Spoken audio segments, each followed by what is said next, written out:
I just want to do a quick check for her over Zoom so she's comfortable.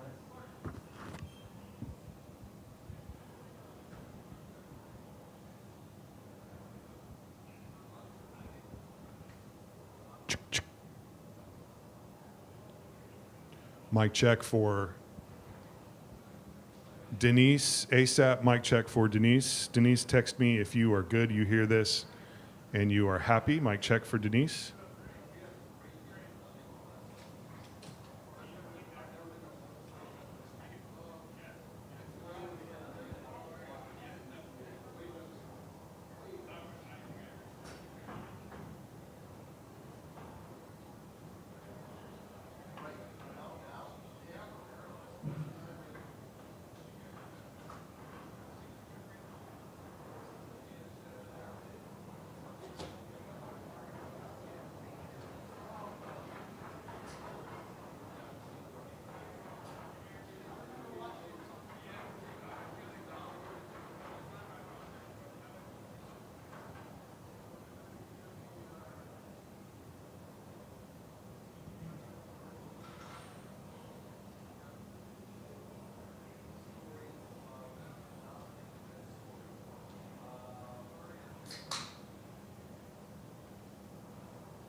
Check 1, 2.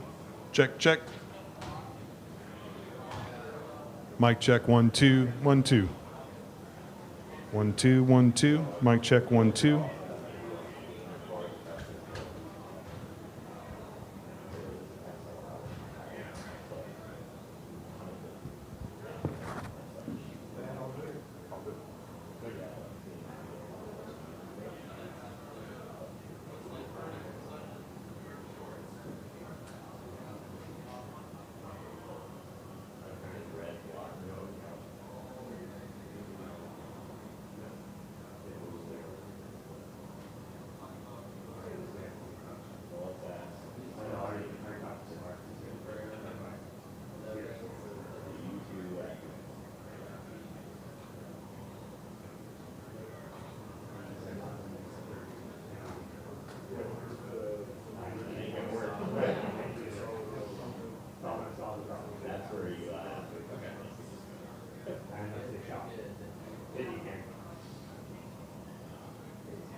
See you soon.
What was the scene that pool that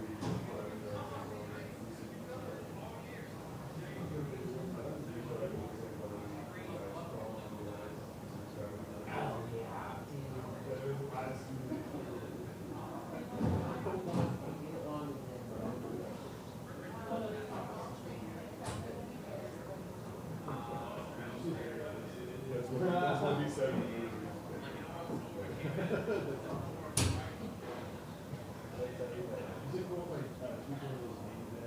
Oh, absolutely. Yeah. So it's a little hot on that side.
It's like Marvin the Martian, man. What's that guy doing? You'll give me the story. Okay. It's told every year. Yeah? Okay. He's a staple. I love it.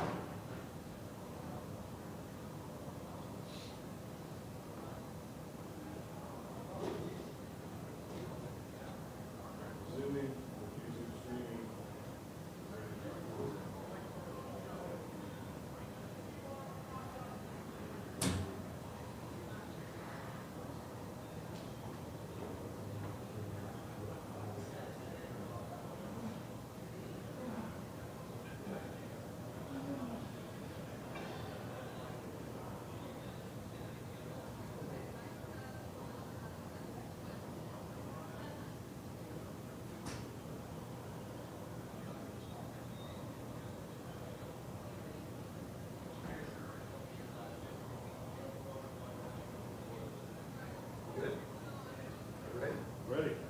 Yes, sir. We're eating in, we're going to eat in stages, so someone's always ready to go. We got Mike Flags, we got Marvin. Marvin's here, fantastic. Zoom is zooming and YouTube is YouTubing. As long as you don't shoot his credential, we're good. That's right.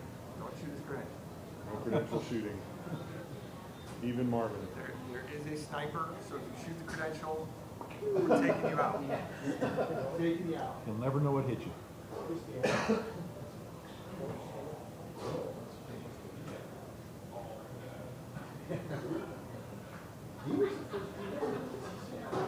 He's still doing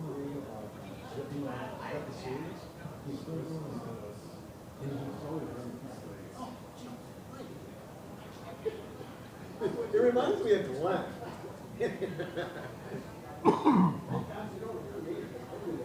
Oh, I know. That's okay though. I like that. I like it.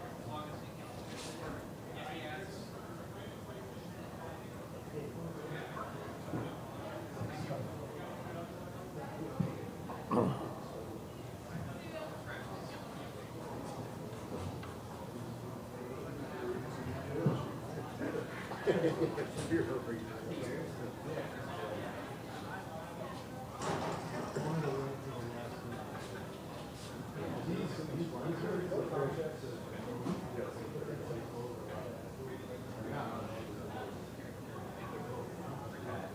they say really come up.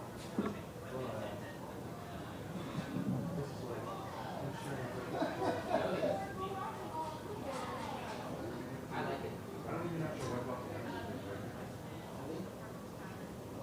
With that thing, yeah. And we do have some. Oh, I have all the time. Thank you, though. Kevin said he got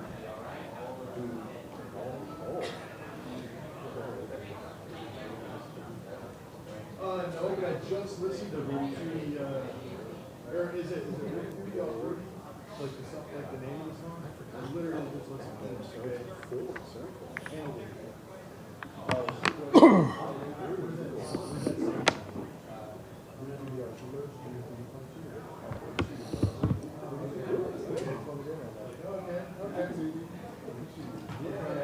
We're from that side of the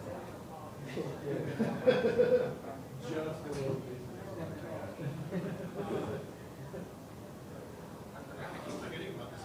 Marvin?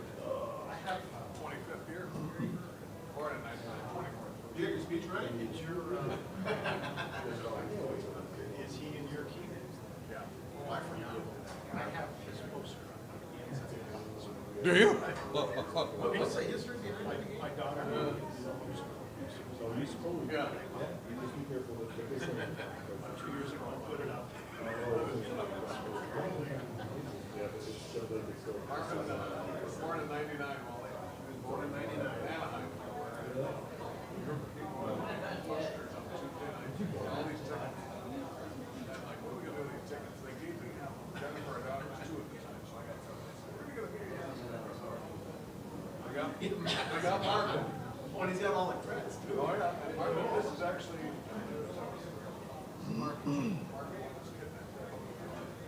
And a Houghton of all places. Did you have anything to do with that? Julie Kluge. Julie Kluge was Marvin. Unattended.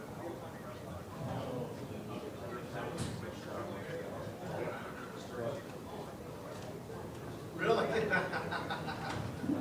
You got good mileage out of it, that's for sure. Get it? Yeah, I got it. Where you got an official credit? You're getting gold. You can't be right. We've got ways around that too, so. No, There's no, School can shoot color video, but you or got banner and then code on also that, or upload it to his you can use to get in. How would I do it? Just plug in, you have a deck.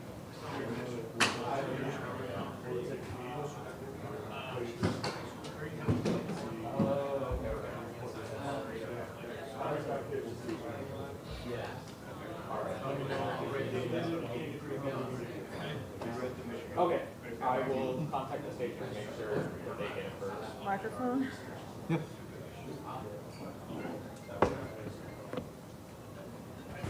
We're starting in 5 minutes. I just, oh good, I wanted the green one.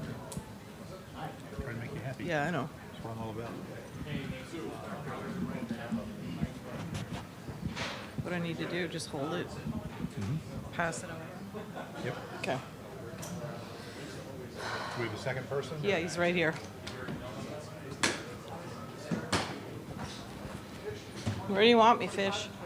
The other one right there, he'll give it to you.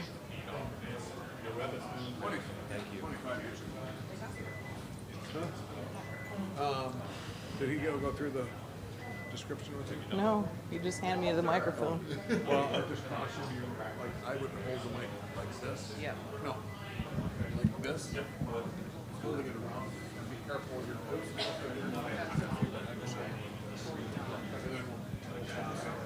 I will. How are you? I will call.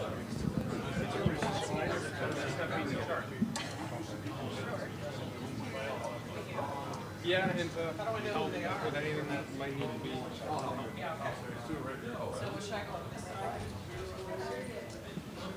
Okay, so.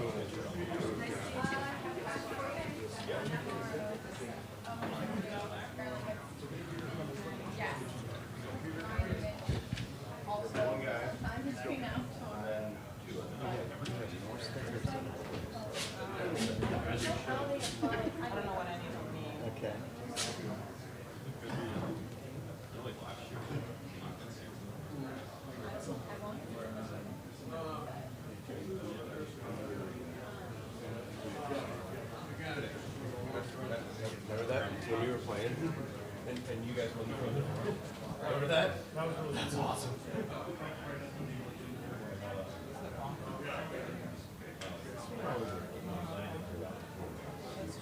I do have some Crocs.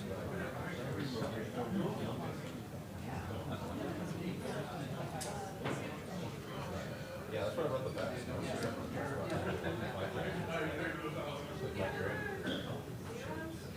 26 to the 6th. Okay.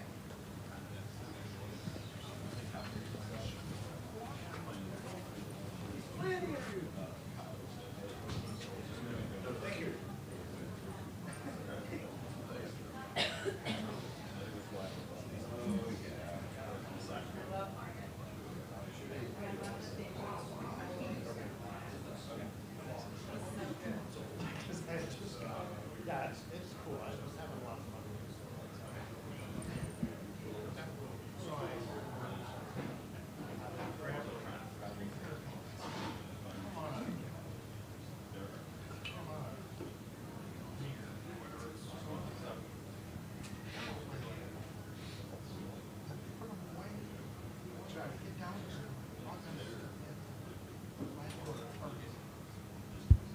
There we go. Check. Good. Live. Good. All right.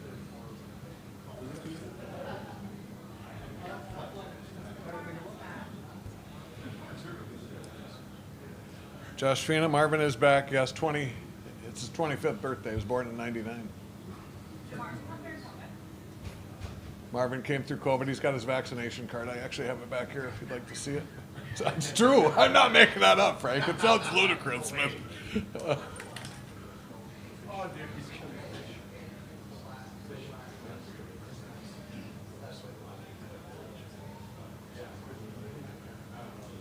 Last thing I need is to get COVID from Martin. So. I don't. Yeah.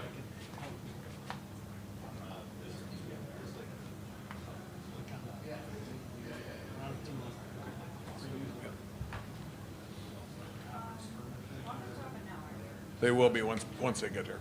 Yep. Just a few quick housekeeping items before we get started with the Terriers. Welcome everybody, first of all, to Tampa. I'm Dave Fisher, and pleasure to have you all here. We will utilize the microphones we have with Sue and Steve here in the room. Throughout, these are being recorded, so I'll call on you. Please identify yourself and your affiliation each time and direct your question to a particular person that's up here so we know that.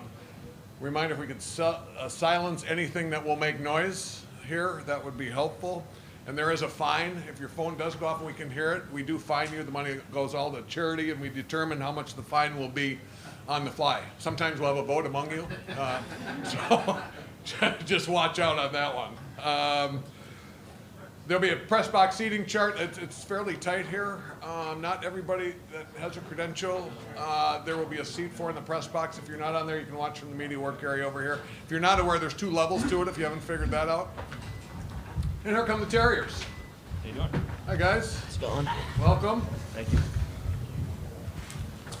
I'll go through a few more housekeeping items here once we finish with BU, but I think, Frank, you want to take a picture? Okay, come on in. Guys, this is Marvin the Martian. He's the media mascot. He was born in '99, in case you're wondering who he is. Just wanted to introduce you. And I think we'll just start. Coach Pandolfo, here we are, Tampa. Congratulations to you guys. Maybe some opening thoughts on the journey in and how things are going. Yeah, well, we're excited to be here. It's been a long journey, but it's been a fun one. I'm really proud of this group, proud of these guys right here. They came back to BU as seniors for a reason. This is one of their goals, and they've done a tremendous job this year leading our group. Really happy for them, really happy for the whole group. So we're excited. It's a great spot. Tampa's a great spot to have a Frozen Four. It's hot. It's great to be here. Anytime you're still playing hockey when the weather's hot, you're doing pretty well. Dominic, what's happening? How was the trip in? Oh, it was great. Yeah. Nice charter plane in, and good greet from the little kids and the fans. So it was pretty cool. The red carpet was out there, so it was fun. It was awesome. I know the guys loved it on our team, so it was we definitely enjoyed it. Jay, what's the top moment so far? What do you got? The top moment? I would say just as Dom said, kind of walking off that plane and seeing the little band there and all the little kids and the parents. It's pretty cool. Not many people are able to experience that, and just really fortunate to be here. All right, awesome. Let's take your questions. We'll use the mic right here in the road, Jimmy. Thank you. Jim Conley from U.S. College Hockey Online. For Dom and Jay, can you go back to the summer when you decided you were coming back for your senior year, and what were the conversations like among the players among that senior class? Jay, let's start with you. Yeah, obviously we got knocked out in the Hockey East tournament to UConn last year, and we had a lot of juniors on that team who are now seniors, and a couple of us, I know me and Dom, kind of sat down and kind of looked at each other, and we're just like, we're not ready to leave this program. We're not ready to leave this university. Our teammates, the staff, we just felt like we had a lot of unfinished business left to do at Boston University. So yeah, there were some conversations, and like Pando said, like, come back to BU for these moments, to be in the Frozen Four and to be one of the top schools left in the country. And as I said earlier, I'm just really proud and honored to be a Terrier and to be here. And I wouldn't change my decision for anything. Like I said, I just love this place, and just a big reason why I stayed. And I know Dom would say the same thing. And Dom, why don't you say the same thing? Yeah, you kind of stole a spotlight. But yeah, I mean, I look at my time over at BU, and last year we won a bean pop, but obviously that's not the goal when you come to BU. You want to raise as many banners and raise as many trophies as you can. But yeah, like Jay said, it's kind of a lot of unfinished business. We wanted to be remembered here. We want to leave a legacy. We wanted to be a part of the history. Like Coach Pando, he came here, won a national championship. His teammates probably still talk to each other today, just how special it is, the bond they have together. So that's kind of what I wanted to come back and do. So we've done a great job so far, and we got 2 more wins to do it. All right, what else? Right here in the front row, Sue. Belle Fraser, Boston Hockey Blog. Coach, Zabs and Scoop both on the ice for practice. What's their availability for this weekend? Zabane practiced the last 2 days on a line. He's close, so I would not be surprised if he's in the lineup. Skoog's still a question mark. It'll be a game time decision on him. Okay, in the back here, Julie. Julie Robenheimer, NHL Network Radio. For Dom and Jay, I'm curious what you can tell us about your coach and the kind of, we'll say, energy that he brings to you guys, or how he's helped you find success this year. Dom. Yeah, Coach Pando's been awesome. He's a fresh breath air. He comes in every day, works hard, so dedicated to this program. Works out at 7 a.m. every day. Always on the 6. Sorry. See, I didn't even know that, but he's awesome. So dedicated to us and wants to get us better, and that's what you look for in a coach. He's been awesome this year. Jay? Yeah, just to build off that, obviously Pando was an assistant with us last year, so we got to know him pretty well, and you kind of obviously know all about the success that he's had at every single level. But then as you get to know him, you kind of realize what kind of person he is and how much he cares, not only about his players, but his staff and the program and everybody surrounding BU. I couldn't think of a better person to lead us, and our success this year is, a lot of it I would say is due to him and leading us. And our, me and Dom's role as captains is just try to follow suit and do what we can. But yeah, just his passion and work ethic and just love for the game is rubbed off on all of us. How many of you were working out at 6 a.m. this morning with Coach Pando? Anybody out here? I didn't think so, Coach. I knew you'd be alone in that. Jess, right here in front. Sue. Jess Myers from the Rink Live. For either of the players, by now you've looked at some video. What's your scouting report on Minnesota? What do they do that worries you, and what do you do that's going to have to worry them? Dom. Yeah, obviously they have a lot of talent over there. They have a great first line. It's kind of our job, just kind of take away time and space for those guys. and kind of disrupt them any way we can. But honestly, it's just kind of how we play. Puck management's going to be a big thing against them. Making sure we're making good decisions with the puck and not throwing it away and holding on to them down low. We have a lot of creative forwards as well, so it's going to be their job to kind of hold on to pucks and make plays down low. So. Good, Jess, or you want Jay to chime in there? You pretty much covered it all. I think in these types of games, you got to keep it simple, especially early, and get pucks behind them and kind of go to work. And I think especially in these games, just staying even keel throughout the whole game. It's going to be a loud atmosphere, and we're fortunate enough to have played in a couple of those big venues this year, which I think will hopefully help us. But I think staying even keel throughout the game is kind of a big thing going into it. Over here on the right. Hey, Matt Baker with the Tampa Bay Times. Coach, we've heard a lot in football and basketball how big NIL has become. How, if at all, has NIL affected your job and your path here? Up to this point, it hasn't affected BU too much. I'm sure it's going to keep growing, but at this point right now, it hasn't been a big factor for us. Okay, over here, we got to get a little feedback, guys, going back there. I don't know what's going on. We can take care of that. Thank you. This is for either of the players, Chris Lurch, U.S. College Hockey Online. How does your senior experience help you against maybe a younger Minnesota team? Yeah, I mean, obviously we have, whatever it is, 10, 12 seniors who have, I think have been through a lot with this program, some ups and some downs, and I think we've handled ourselves very well, and this is our last crack at it. This is our last go at winning anything in college hockey, and a national championship is just an incredible way to hopefully go out.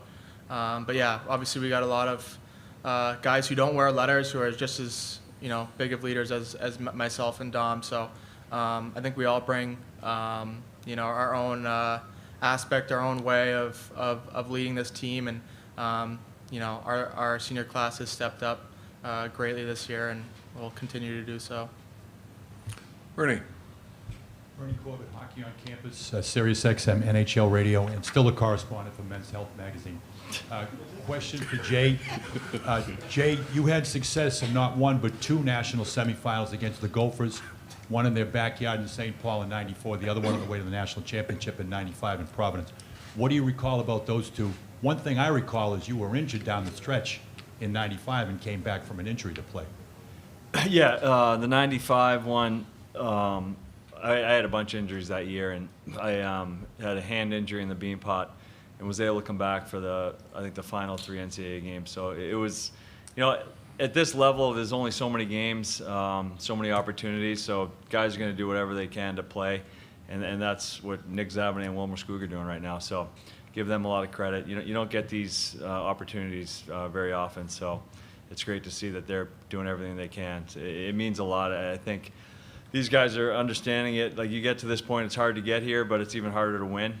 So you want to enjoy the moment and just leave it out there and do whatever you can for the team, and that's what these guys have done all year. And beating the Gophers in their backyard in '94, that was pretty big.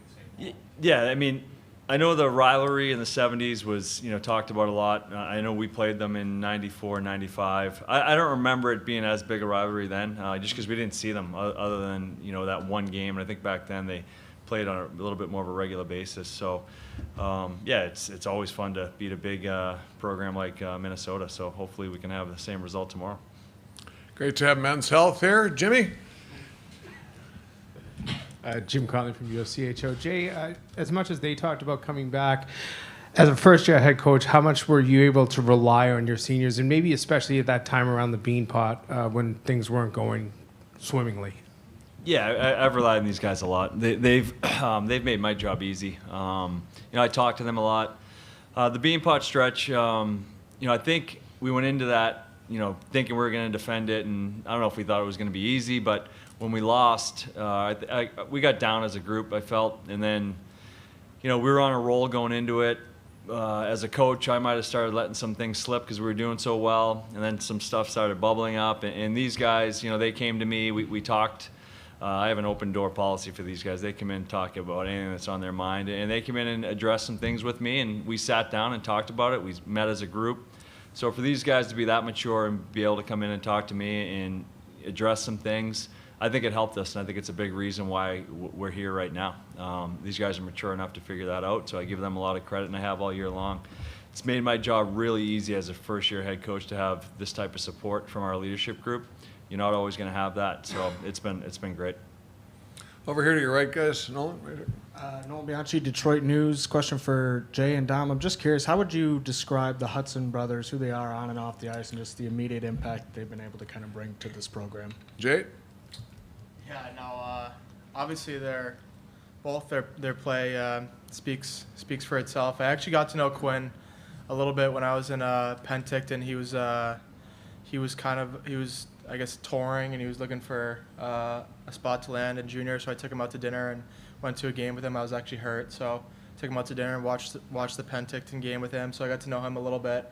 Didn't know much about Lane. I heard he was a quiet, shy kid, which he still is. Still waiting for him to open up a little bit.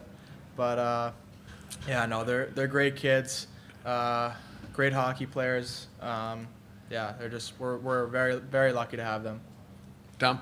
Yeah, I think those guys, they love the game so much. They come to the rink every day with a good attitude, wanting to work and compete, and that's kind of what we were trying to build this year. And those are two great guys that kind of like play into what we wanted to do. And yeah, Quinn can score goals, so that's a big thing for us. And Lane's one of the smartest guys on the ice every time he's out there. So they've been awesome for us, and hopefully they can keep it going here for the next 2 games.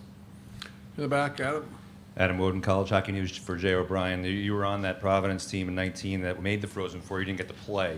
So you can talk about your personal journey of maybe a little redemption here, getting to play finally in the Frozen Four, and what that journey's been like. Yeah. Obviously, it's been quite the journey. I wouldn't have, I guess, drawn this one up, but I'm so happy that it happened, and I'm truly blessed to be in this position again and to be able to play. Obviously, I was injured in that Frozen Four, and it was tough to watch from up top. But yeah, no, that's just really fortunate to be in this position, to be with this incredible group of guys, great coaching staff. It's just it's just an honor to be here, and I'm just really excited, going to make the most of it.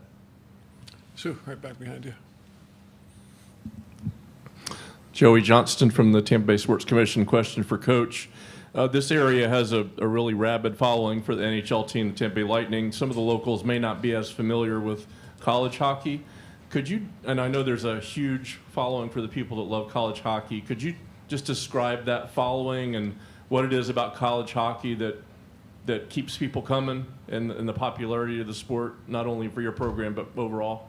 Yeah, I just think it's a great product. I think if you look at a lot of the college hockey teams, they have a number of players that are drafted that have aspirations to play in the National Hockey League, and I also think some of the places where the colleges are, there's not a lot of other pro sports, so they love their programs, and a lot of these people have loved the programs for a long time. I know there's people that just go to the national championship wherever it is every single year.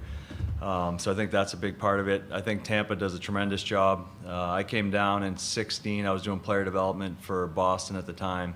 Came down to watch Danton Heinen at Denver, and I was shocked how great a job they did and how excited people were here to watch college hockey. It was a lot of fun, and I think it's going to be a similar environment this year. So it's great to see, and it's great to see in a warm weather place like Tampa. Obviously, the success they've had in the National Hockey League with the Stanley Cups and how great an organization they've been for the last 20 years now. It's been a lot of fun. It just keeps growing the game.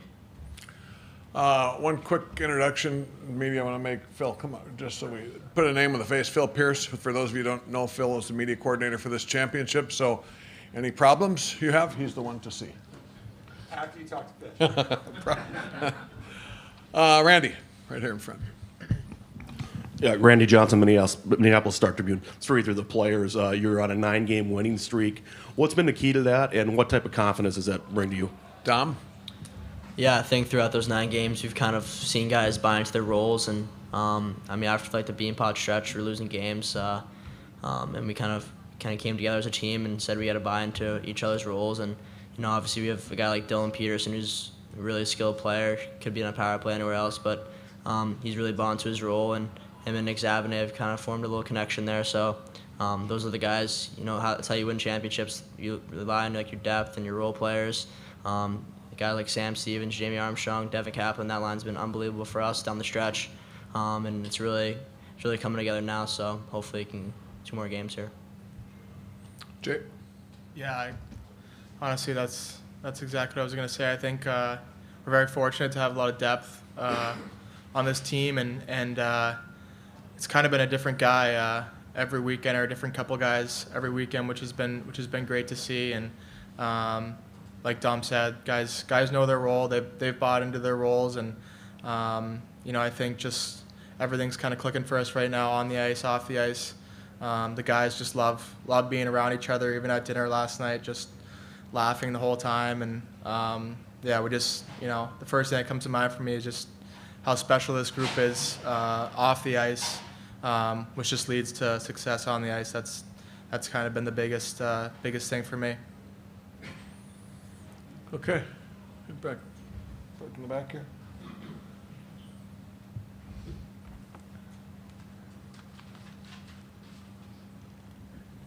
Andrew Mahoney, Boston Globe, for Dom and Jay.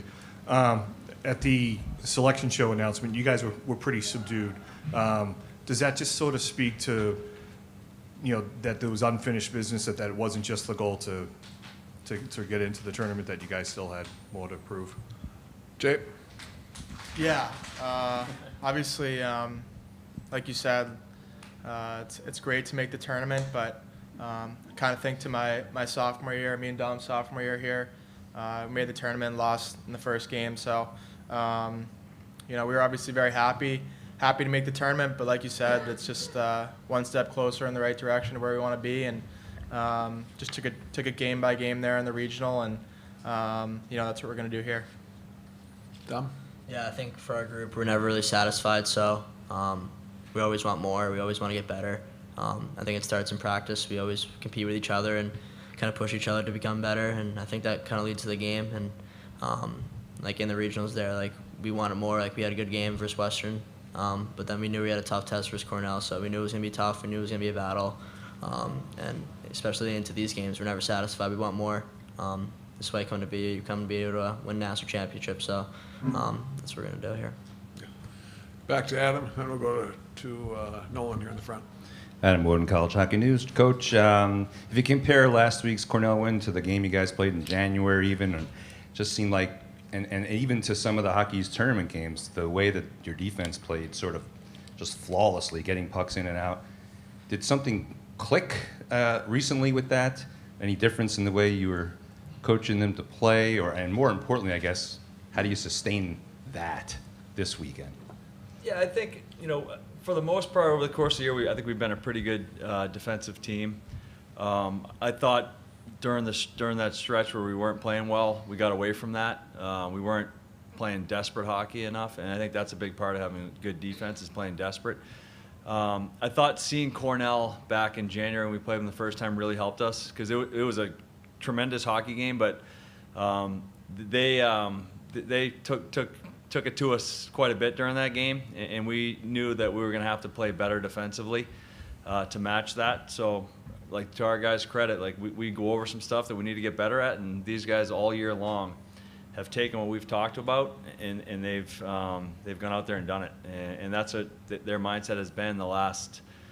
It's been probably a month or so now, where we're just kind of playing the right way and playing to our identity, and it's resulting in wins, and we're certainly going to need more of that with the team we're playing tomorrow. I don't know if there's a better offensive team in all of college hockey, so we have to make sure we're sticking to our structure, and what Dom talked about earlier, the puck management piece is huge against this team. But I think it's just the buy-in from the players, understanding that we're not going to outscore teams every single night. We have to play defense as well. Okay, right here. Nolan Bianchi, Detroit News. Question for Coach. What kind of role has Ty Gallagher played in your guys' season, and how have you just seen him grow as a leader in his second season here? Yeah, Ty's a mature player. He's him and Dom have been partners now for pretty much 2 years, so I think they have a chemistry together. They kind of know where each other's are all the time. Dom likes to get up ice, so Gally knows that, so he'll stay back when it's his turn to stay back. But he's a competitive kid. He's a mature kid. He's a leader in our group as a sophomore. Yeah, he just keeps getting better every week. Julie in the back there.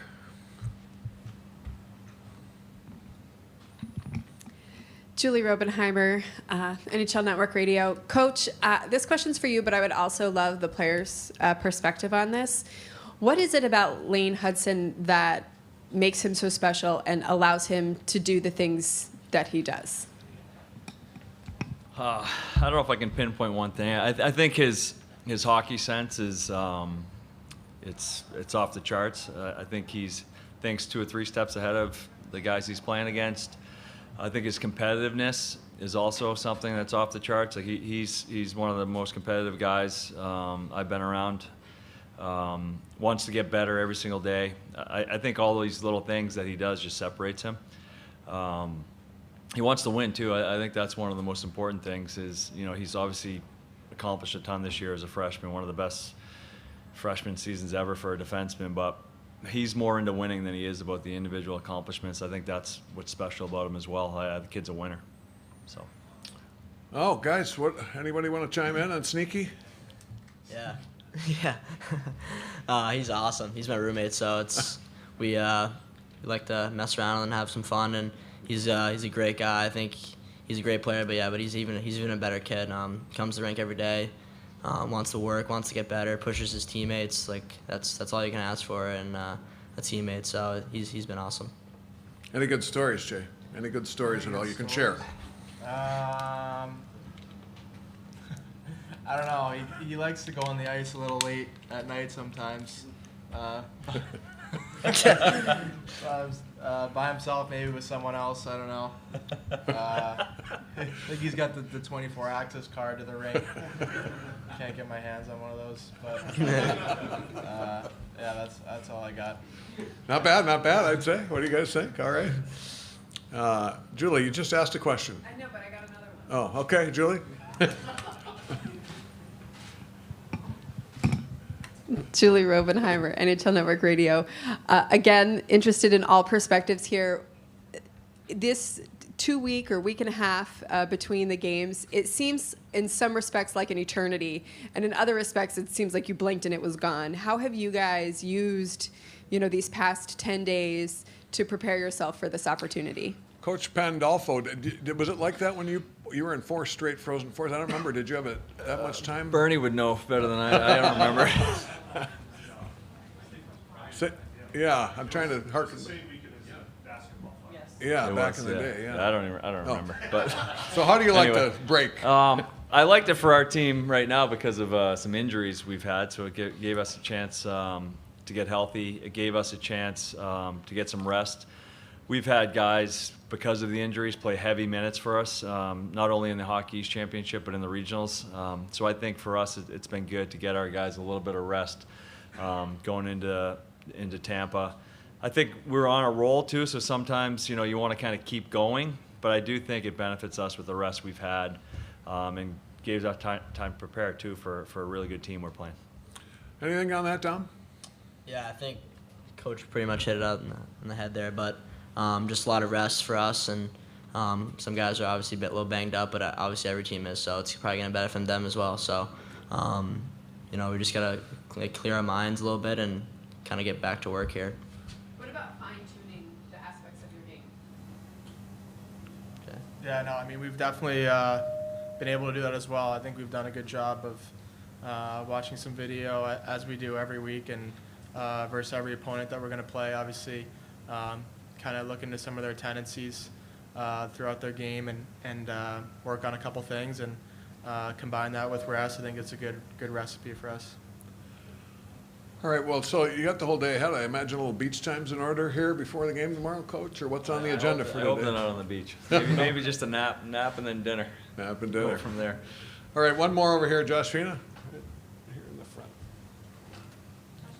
College Hockey News. So Jay and Dom, I was told that you guys are in charge of the locker room playlist. Is it different than the one you've had for the rest of the year, and how did you come up with it? We kind of just like switch off. Like, I'm more of like a country guy. I like to like chill vibes. And Jay kind of takes the pregame like rap and hip hop and I don't know. Why are you saying it like it's a bad thing? No, I'm not. I'm just saying like I'm a chill vibe guy. You know. What do you think about it? No, I think like this morning, Dom was down by the country going. A little slow for me sometimes. He knows that. Everyone's different. No, we I don't know, whoever's feeling it, we just kind of grab it and go from there. Sometimes we'll take some suggestions and that sort of thing. But yeah, just try to get the boys going or keep the boys relaxed, whatever the kind of mood is. Luke Combs, Luke Bryan, what do you think? Yeah, I'm a huge Luke Combs and Morgan Wallen guy. Pretty much anything, honestly. I love country. Chesney, if you're in Florida. Yeah. Oh, yeah.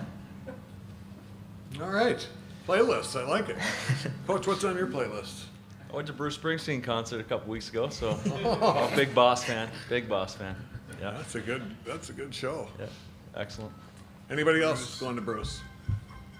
Oh yeah, Mick. All right. Whose phone just went off there? That's our first fine. I think that's our mic holder.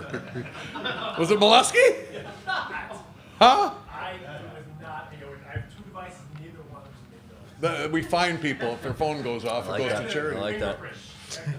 All right. I think it was our esteemed mic holder. He's turning 8 shades of red back there. All right. Bernie. Last time, I can tell you, last time BU was here, Eichel picked the music. I'll tell you that. Last time BU was here, Eichel picked the music. Okay, thank you for that history. From Men's Health, Bernie Corbett. All right, I think we're good. Kevin Edelston, everybody knows, right here, BUSID. If you don't know him, now you know, put a name with a face, so you can connect with him on direct request.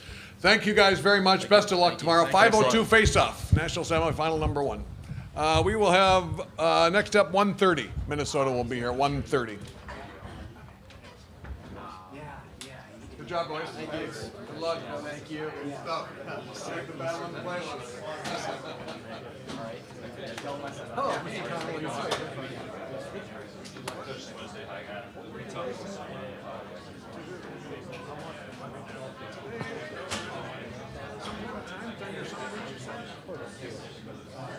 Yes, 6:30. You had to race somewhere. I'm my broadcast before 6. Oh, that's bad. Okay. I was harkening back to that. Well, do you want to go somewhere and meet you go to your here, or what? Why don't we move to the hotel in the JW Marriott lobby around 6:10? Okay. 6:10, and we'll just all take a share. Yeah, okay, good.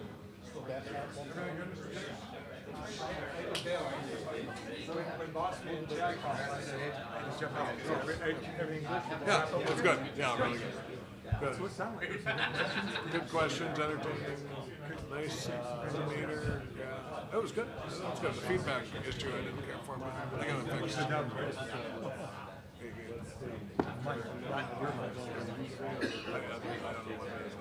heard a little bit of it. Questions were Yeah, there was a little, when they were talking, it was a little tingy. But it probably wasn't on the recording. But I thought it was a good question. It's being transcribed again. And let's mute that. That's the green. Yeah, so I got the blue. Yep, so I got the blues right here. All right, so what I want to do is, where is the room? So where are the room speakers? Like I know it's there, but they're not there and they're not there. So that check. All right, so that's check. So that's not the room speakers. Hold on.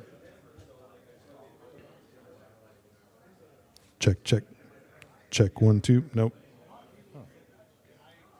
So check. Check 1 2 2 2 2 2 2. Nope. Check. Yeah, okay. So that's room speakers there. All right. So check 1 2 2 2 2 2. So let's get a good level there. 1 2.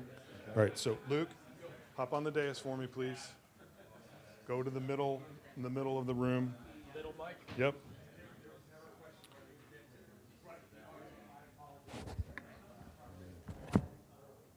So, right? well, both of them. So then, Let's all just sit down here for a second. This is very mid-range for me.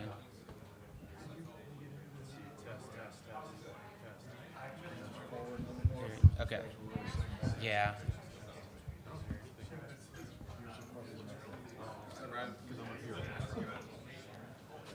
Test, check. Oh, we got 4? Okay, perfect. Yeah, this is a good time for this thing. Yeah, great to see you. Yeah, happy to be here. Ryan, yeah, Ryan and Ryan. Wow. Ryan and Ryan. We got 2 Ryans. Don't be confusing. There it is. I know. Well, no, you do fantastic work at this. Look up. You do a great job. Yes. Dude, perfect Check. sense of humor. Yes. I'm Yes. talking. I'm Ryan Chouse. Check. Chouse. Yeah. Now, that's me. Give this guy. That's my name. Yeah. We want to talk at the No, same keep talking. time. Yeah. Keep going. talking. Yeah. Okay. Just Noticing the talk about Disney World Ryan. people. Oh yeah, Ryan. Yeah. Ryan plays for Minnesota. Yes, we're here as well, and the John? you know, Yeah. it's- So everyone wants to talk about Ryan and Ryan, but nobody wants to talk about Jimmy. because we want to I'm a little hear sad that about that. and find the feedback while it's No, I all don't either. happening. I like your chain. It's pretty cool. Thanks, dude. I Yeah. appreciate that. I like it too. I'm kind of a metalhead whenever it comes to like Like it, I like it. engines, Yep. anything, cars, boats. Yep. Remember how to get into the. Actually got that in Beverly Hills, believe it or not. What's your dream car? Lamborghini Murcielago LP6 Lamborghini, wow. SV Super Veloce, bro. Oh my Okay. gosh. He knows I what need he a wants. gated 6-speed manual transmission. I almost regret asking because I have no idea I'm more what of an old what that school is. sports car Oh kinda my guy. gosh, I'm all about the We're muscle talking cars. like '96 Camaros. Yeah. I'm more of like a General Hummer guy. You know what? You look like you Yeah. rock a Hummer, bro, Yeah, for yeah, sure. yeah. Maybe not Um, today, but normally it's just Hop on- plain clothes. Hop right Ryan over there to Stan. the coach's mic real quick. Yeah. Not been And better. I'll we're just getting a keep little more ringy, giving than some we did stuff here as well. I ended up turning that speaker. That speaker was kind of pointed this way, but I don't know if that's where it was coming from. So I don't know if that was the big one happened when someone was asking a question right in front of that speaker. Yeah, it did. Like I think they were directly in front of it.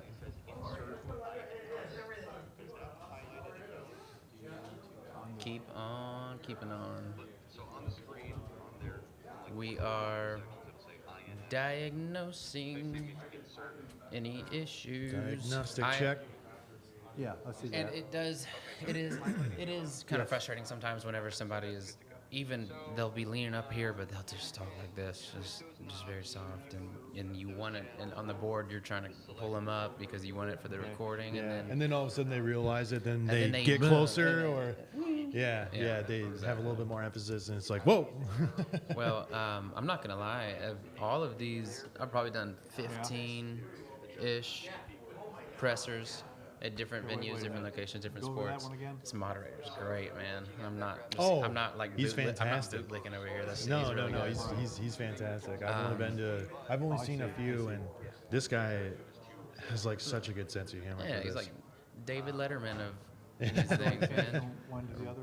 Bob Barker. Stan is the man. Yes, he is. Stan is the man. With the plan. Yeah, with the plan. I have not worked on that board yet. It's the new one with the. It's all pretty digital, you know. Yeah. I kind of enjoy myself like with the analog pretty version, strict yeah. analog, yeah, because I can. It's all. There's no computer. You're just. It's you. Yeah. Tweaking Right. different things. Right. No yeah. interface.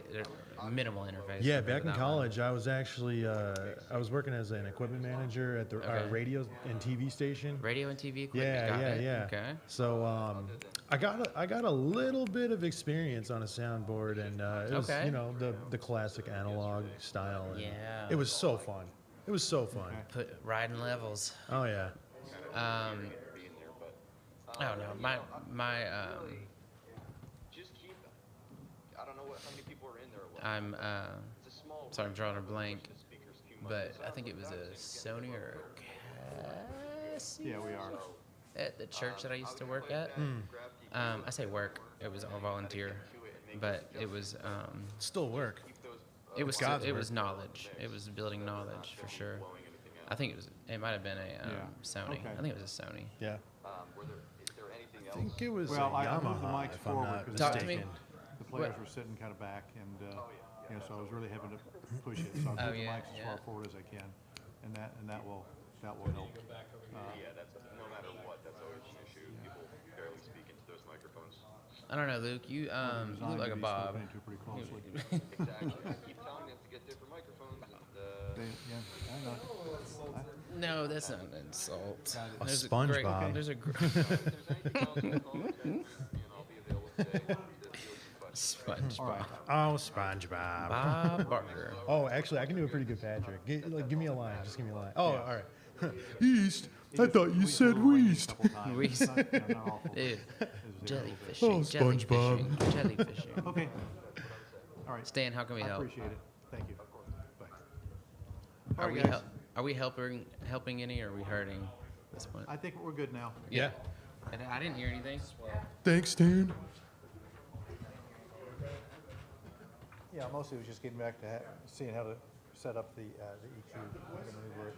Like he said, the record levels are fine. Yeah. He says in this small room, just don't push the speakers too much. Okay. So. And I moved all the mics forward for the players. Because they were both players were sitting pretty far back and weren't really projecting. So just so I know, that's your output bus, right? Yeah. So we want to. So your anchors are here. So we should, if we. That's probably off now. Check. So, just for giggles, check 1 2 2 2 2. We should still hear these. Michael, you hear that under the stage, right? You too loud? Sound good. Okay. So that's a good level for anchors, and then zoom or check 1 2. So we want to maybe bring. So there's a little bit there. If you see that, check. Check 1 2 2 2. Mic check. Yeah, there's a lot in that. Mic. Check 1 2 2 2 2. Mic check. Test 1 2 2 2 2. Mic check. Okay. That might not even need to be that hot. Is it too hot? I'm just saying. So, well, for you, you got a good voice. It's probably good for everybody. Well, I also we need to hear it in the room too. Mic check 1 2 2 2. Check 1 1 2 2. Check 2 2. Stan, it's amazing the difference standing here versus sitting there as far as volume goes. Like it's significantly different just in 10 feet. So, I don't know what to tell you how to do that either because you're sitting behind this. Check. Knowing that it's, take that into account. The good news is we know that these are your outputs on 17 through 24. Those are your inputs for all the mics. Yeah. Green, blue, we don't need Zoom and we don't need the router. So that should help immensely. So that is in the mod. And I think if there's any way to get the moderator up more, closer, that would help you. It would, but yeah, I couldn't find it. Oh, were you going to bring a goose?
what?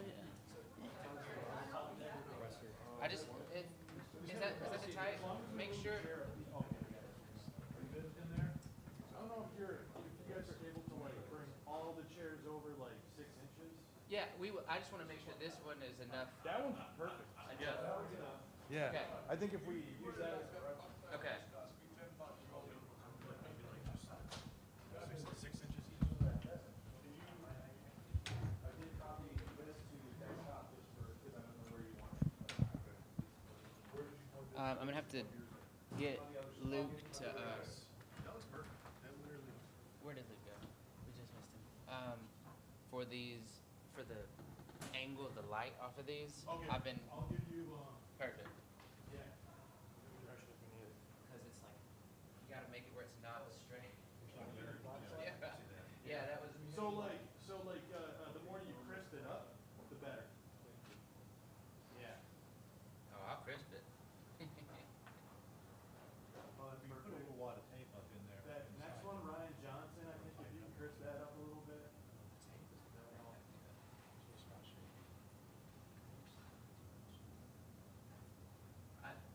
Just back up a little bit so that, perfect. Next is Ryan Chesley's pretty good. You can crisp it if you want. Okay. That's decent. Bob needs help. Yeah. If you show me where you want this, I just put it there so that it's great. They're all perfect. We like that. Thank you, sir. Anything and everything. Cash payments are accepted. Yeah. Just Preferred, saying. actually. Just saying.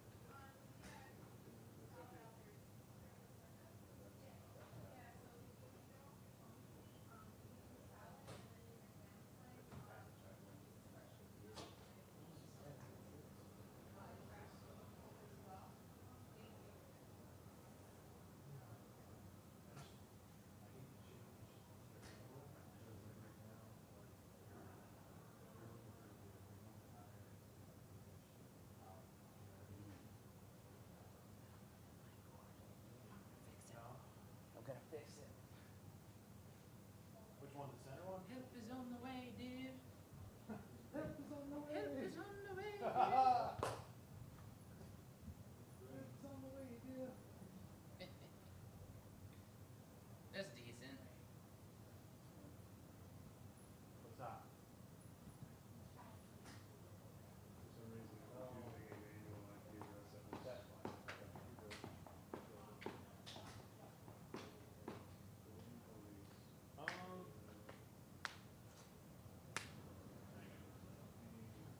I think I'm gonna raise that hood on that center leg.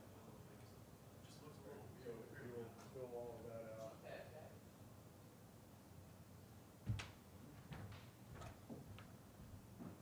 Lighting is optional. Yeah, you don't have to, you don't have to do any of that. So this is,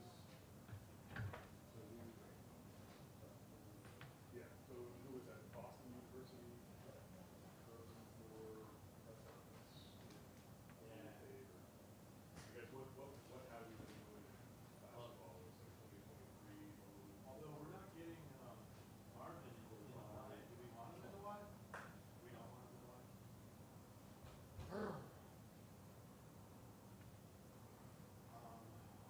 Also, we need a Frank left. So I think Marvin is going to be in the Y.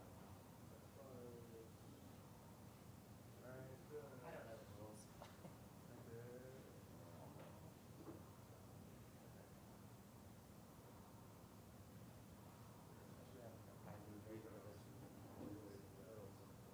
Cafe right there. Whatever you would label that for media.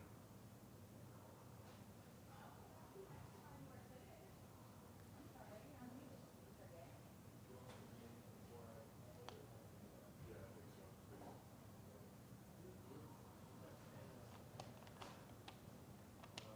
Looks like it is Minnesota.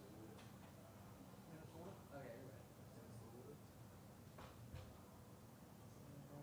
I mean, I can't, if you need to go. We need a highlight point. If Highlight you circle need to under get line. Luke Tesla to go first. There's a nap mode. I can just get in there and. Teslas are fun.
When's our next conference?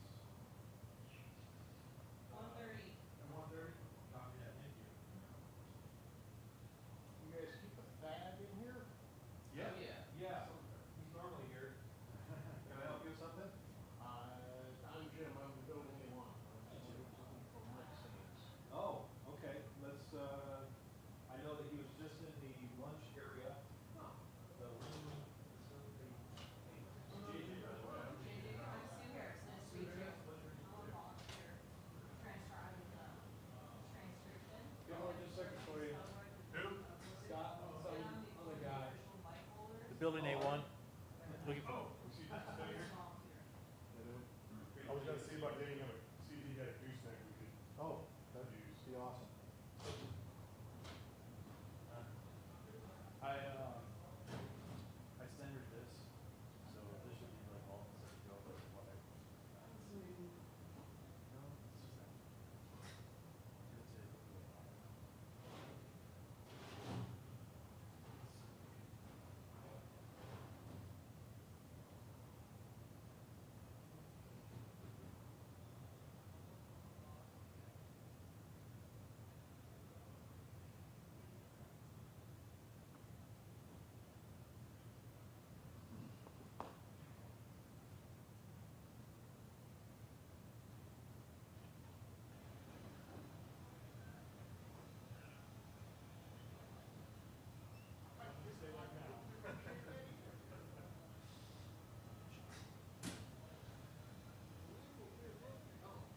Well, they were Velcro. Okay. Right there. So I didn't know if you had a stand or something that could put it up a little closer for him. If you don't, we'll go with this, it's fine. I mean, it would just be a boom stand. Is that a big deal for you? Not to me, it doesn't look very good on camera. Well, we don't shoot him on camera. Okay. Thank you. All right, that's great, thank you. You got it. That'll help. You're the man. I do what I can.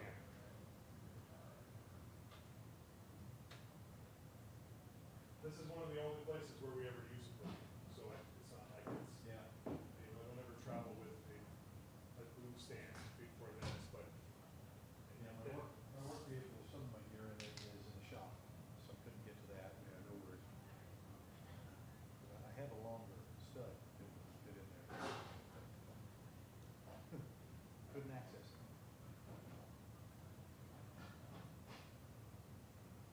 Yeah, I'd missed in the tutorial that this gave me control over here more. Yeah.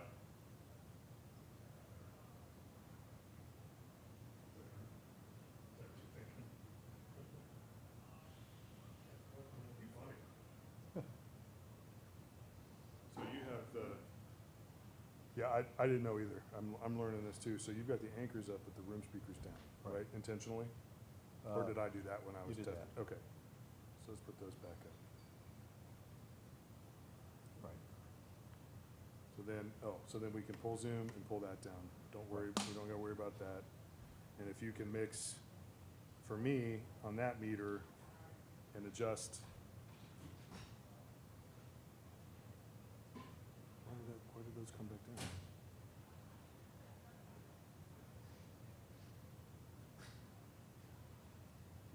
That's interesting. Yeah. So, because I know we're pulling them down, we're pulling them, well, you know what, it doesn't matter. Let's just mute, let's mute those two, so we don't have any zoom coming through.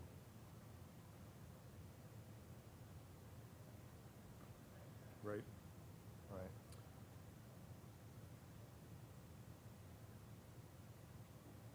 So would that be just on See, here? that's what I'm confused about. So you did that. You did them together. You do them together, you get both sides. Is that right? Yeah. So, but how do you do that if you've got a Zoom and speakers going at the same time? So I think you get inputs through the same side, but that's your output. Right? I'm not sure. So if you were to go there, okay, so if you do that, that's what we know is right. Right. Green, blue, we don't need the Zoom, and we don't need the router, the RTR. Right. So we'll leave that as is. And then we want to unmute.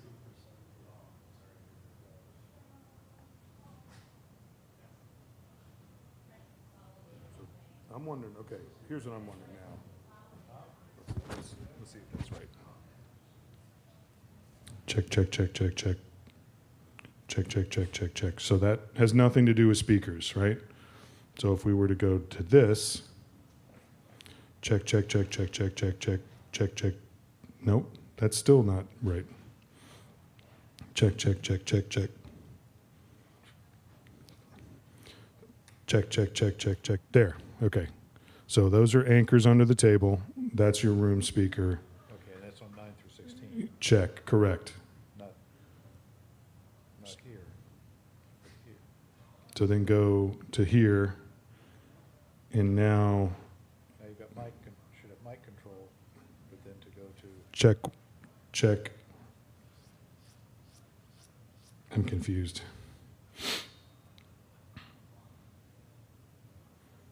well, here you're only really controlling this bank. 1 through 8? Yeah. Okay. And if you push them together, check, check, check, check, check, check. So that's your output side still.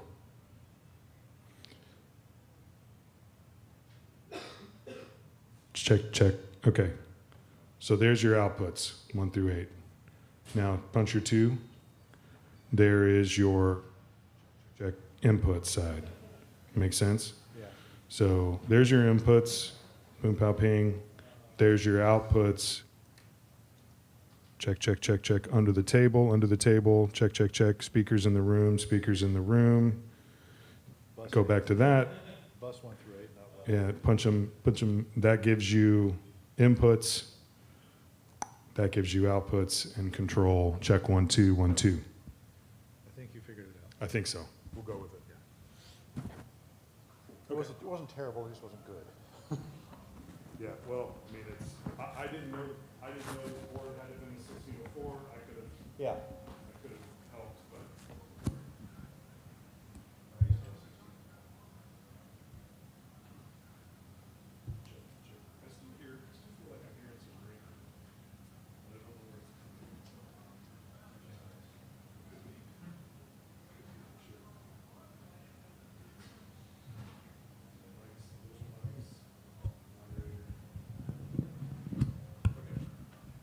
At least I know kind of a little bit more about it. Just kind of keep tweaking it if we can. I don't know how I'd like to continue to bring that possibility of the rep queue.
How tall is your podium host? I'd like to.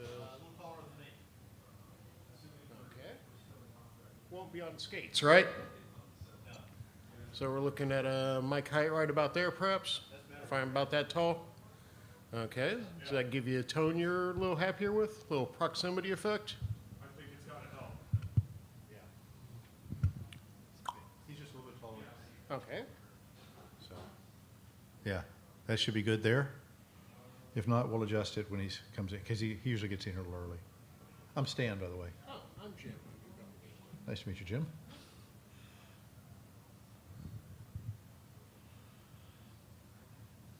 Thank you for the boom.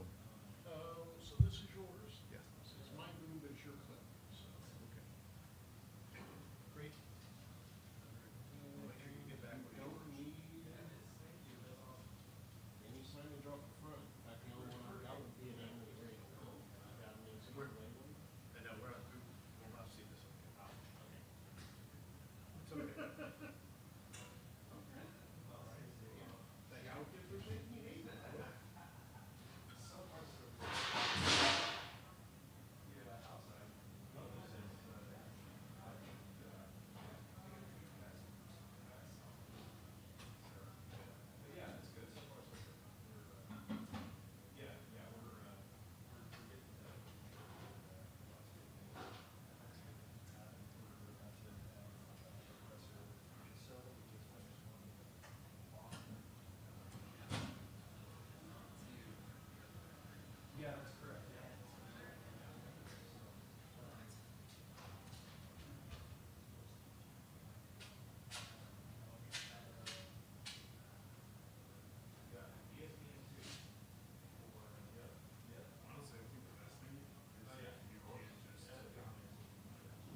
breaks. I don't know. Something.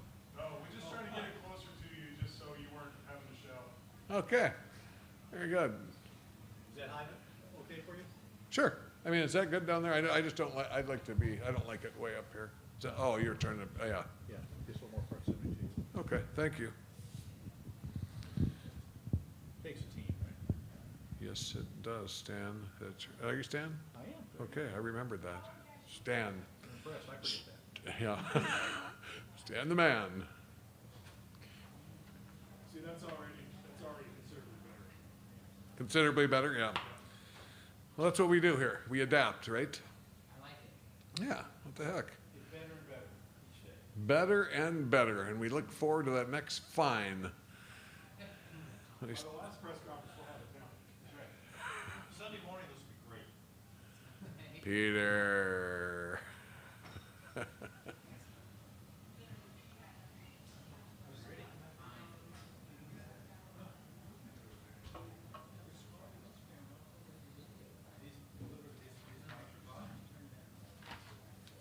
Six times? Yeah, don't worry. You're gonna have perseverance, right? I know. Yeah, I've heard that. Fill the thrills. Phil Pierce.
Jess. How many times have we been here at Amalie Arena for the Frozen Four? This is our third. That is 2012, incorrect. 2016. That is incorrect. That was a trick question. We've been here. At Amalie Arena for the Frozen Four. What was it, the... St. Pete Times Forum. The St. Oh, here come the Gophers. Wow, early. Hi, guys. Start early. Okay. Did you get the memo? Whatever you like, Coach. Hey, stranger. How are you? I'm good. How are you? Good. Gotta get shoes. It's right here. Okay. All right. Oh.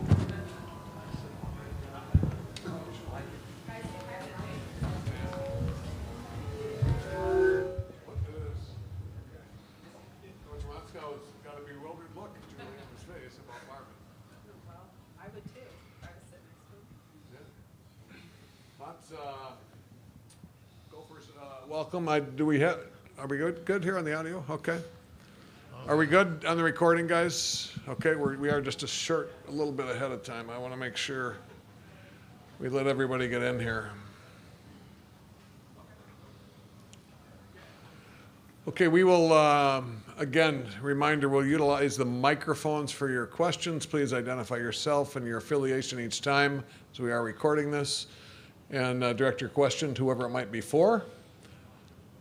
And I think if we can just begin, Coach Motzko, with some opening thoughts here back in the Frozen Four and how things are going in Tampa.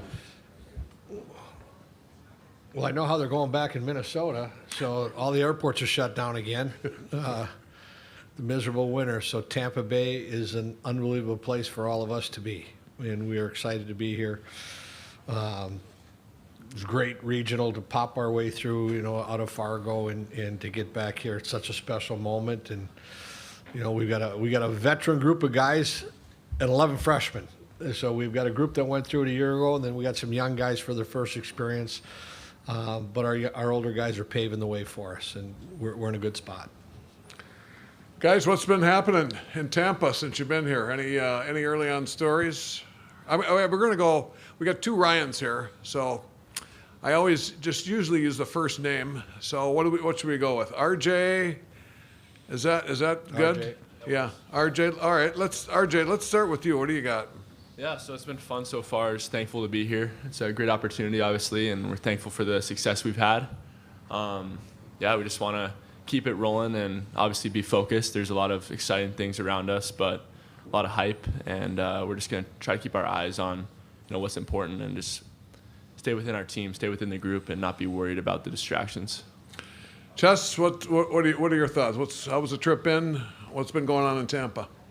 Yeah, trip in was good. Flight was good. We got here, very nice weather, pretty hot, a lot different from Minnesota, but it's been good so far. I think RJ summed it up well. Just try not to get too caught up in the outside noise and the distractions, and just focus on what's at hand. Snuggie, what's going on down at the end there? You hear from anybody? Any former alumni? What kind of thoughts you got for us? Your dad. Your dad. Yeah, Paul Martin did a great job of showing us what the alumni had to say and with our journey and stuff, and we went through a lot of leadership skills with him, and they pretty much said all the same stuff. Just enjoy the moment and have fun with it, and it's been really fun to be here. All right, your questions, Julie. Right here in front. Julie Robenheimer, NHL Network Radio. I'd like opinions on everybody, but how did you guys use this 10 days? A lot of times it feels like it's an eternity, and other times it feels like it was a blink and you're here. So how have you used that, not only in terms of rest, preparing yourself mentally, but also tactically, and are there things you wanted to see different heading into this opportunity? Snuggie, start with you. Yeah, I think the coaching staff did a great job of putting things in place for what we need to do against BU, and hopefully eventually the championship game. But just throughout the week, we kind of stuck to our schedule, our practice schedule, and we did the things that we normally do to get ready for these type of games. So they did a great job of that. Chess, what's the last 10 days been like? Yeah, it's been good. Same practices, keeping the same routine going. I think just keeping our emotions pretty level, not getting too excited, not getting too down, just kind of staying level, and then we're just happy to be here. RJ, what's it been like for you? Yeah, it's been a lot of fun, honestly. Like having an extra, week and a half to spend time with the team. Our season could have ended a while ago, but we're still here, and man, just every week is grateful. I'm just so grateful to be with the team and the guys, and we're putting a lot of preparation and work to this week, and it's exciting. Mats, you like the break? No, but it was the same for all of us. So we all had that time off. We kind of went on a hard every other day, because the region was an every other day, and that's what this is. And we'd only played 4 games in the last, so we're fresh. We had one minor, one injury that was healing up. So we pushed fairly hard over the last 10 days. But I was most impressed, like last Saturday or this past Saturday, we had a morning practice, and you're just wondering how they're going to be, and they were dialed in. But it's kind of been an MO for our team from day one. They had great focus. They competed. We got after it. They competed hard, and when it was all done, I remember the staff just kind of looked at each other. Okay, we're good. And there were no buttons to push. And that's been the MO of this group. Great leadership, great group of guys. They play for. They really do play for each other, and there's been some sacrifices out of that group, and that's kind of how the week went.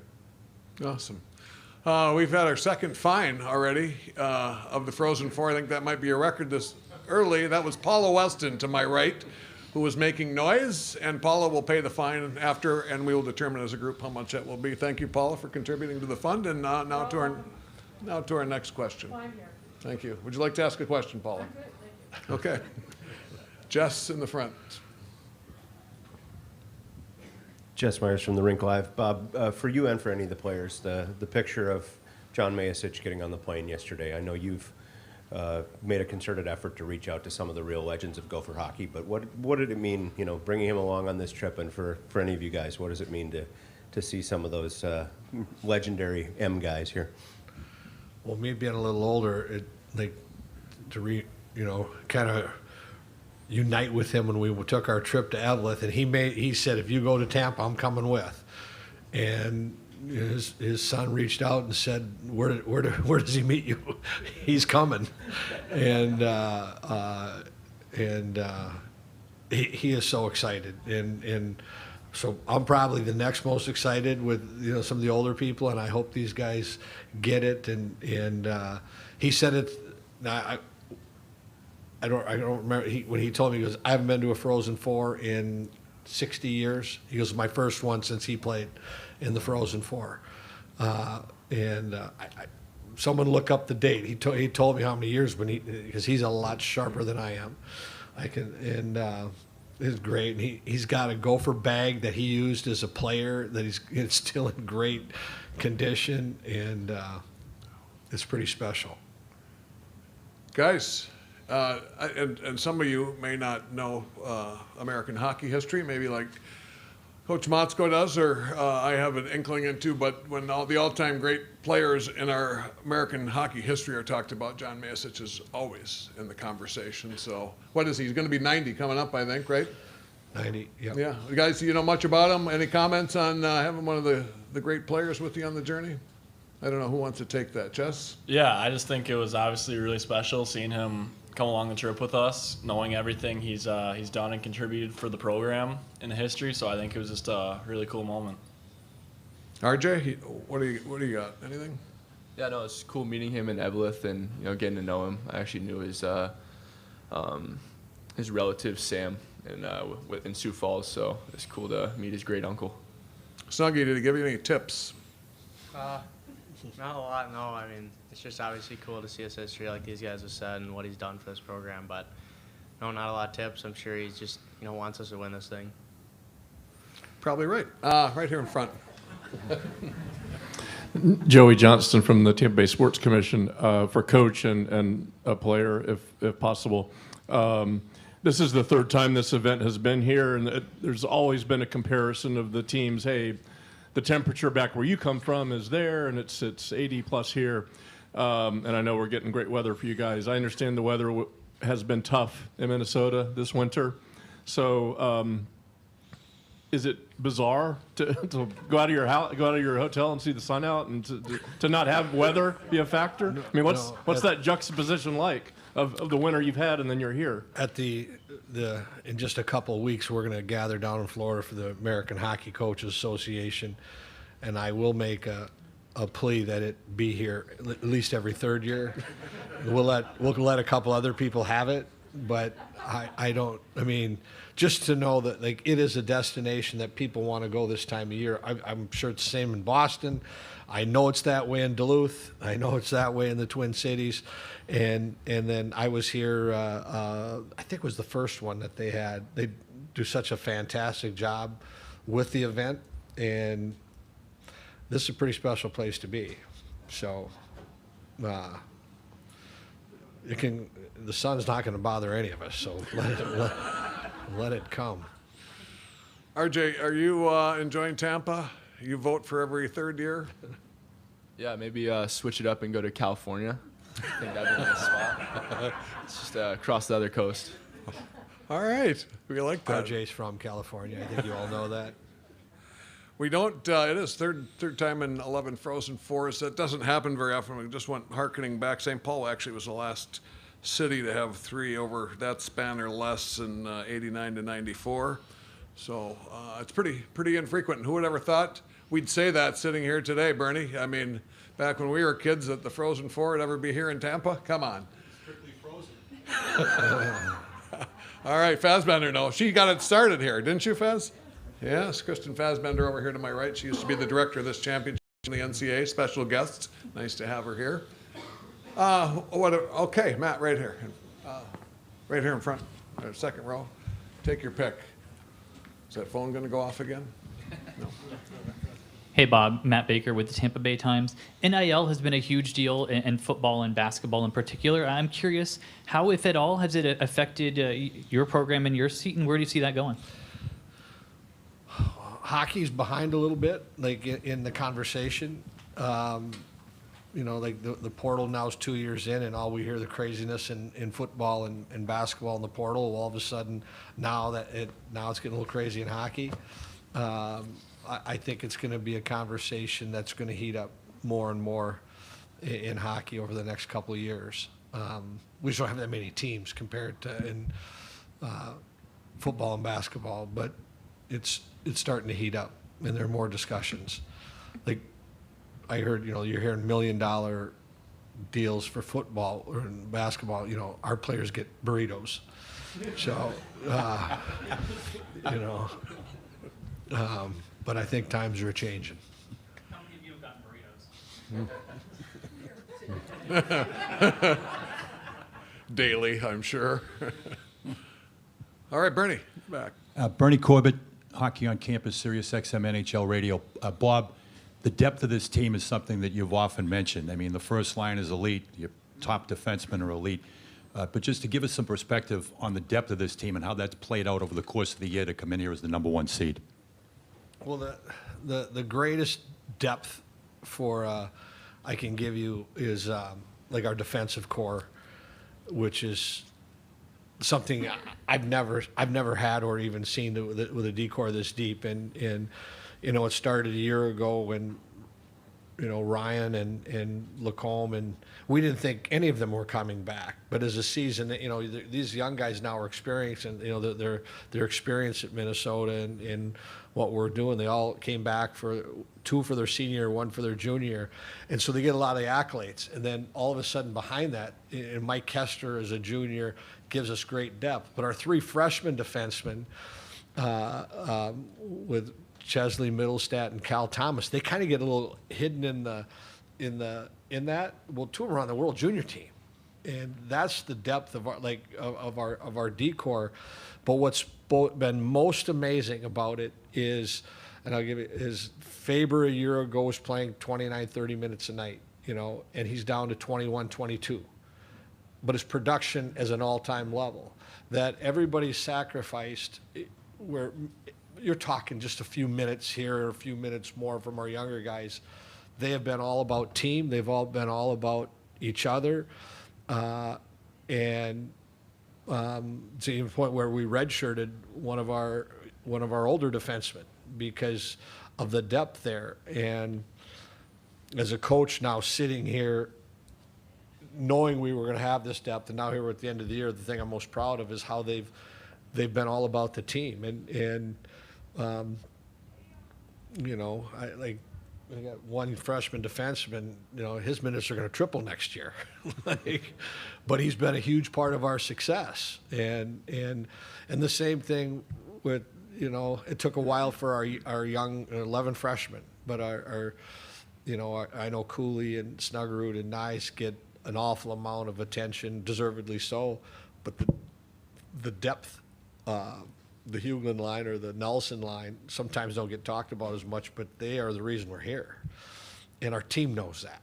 And so maybe that's the shortest version of answer I can give you on our depth, that it's one thing to have depth, but it's another thing to have the players that just have accepted it, and they love the ride we're on. And we wouldn't be here if we wouldn't have had that depth or had the attitudes that these guys have had. So it's been awesome. Okay. Over here to the left. Chrysler Chua, CHO. This is for coaching any of the players. You know, as you said, you've got a veteran team, but you've got a lot of younger guys too, compared to BU, which has a lot of upperclassmen. Does that factor into your approach to this game at all? No, that's one of those things. It is what it is. You know, we're here because of our youth and our depth of our older guys. You know, we can't really look at the other team we're playing, because almost every team we played this year, every team that won was older than us by a lot. Doesn't affect us, and you know, we get pucks deep, don't take penalties, win face-offs. You know, we take care of and manage the game. We'll be in a good spot. Chris, you want to hear from the players on that, or guys, anything to add to that? RJ?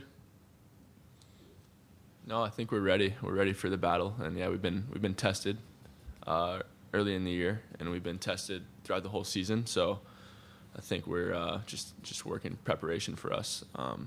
Yeah. Randy in front here. Randy Johnson, Minneapolis Star Tribune. Bob, this is for you or any of the players. What jumps out about BU on tape when you look at them?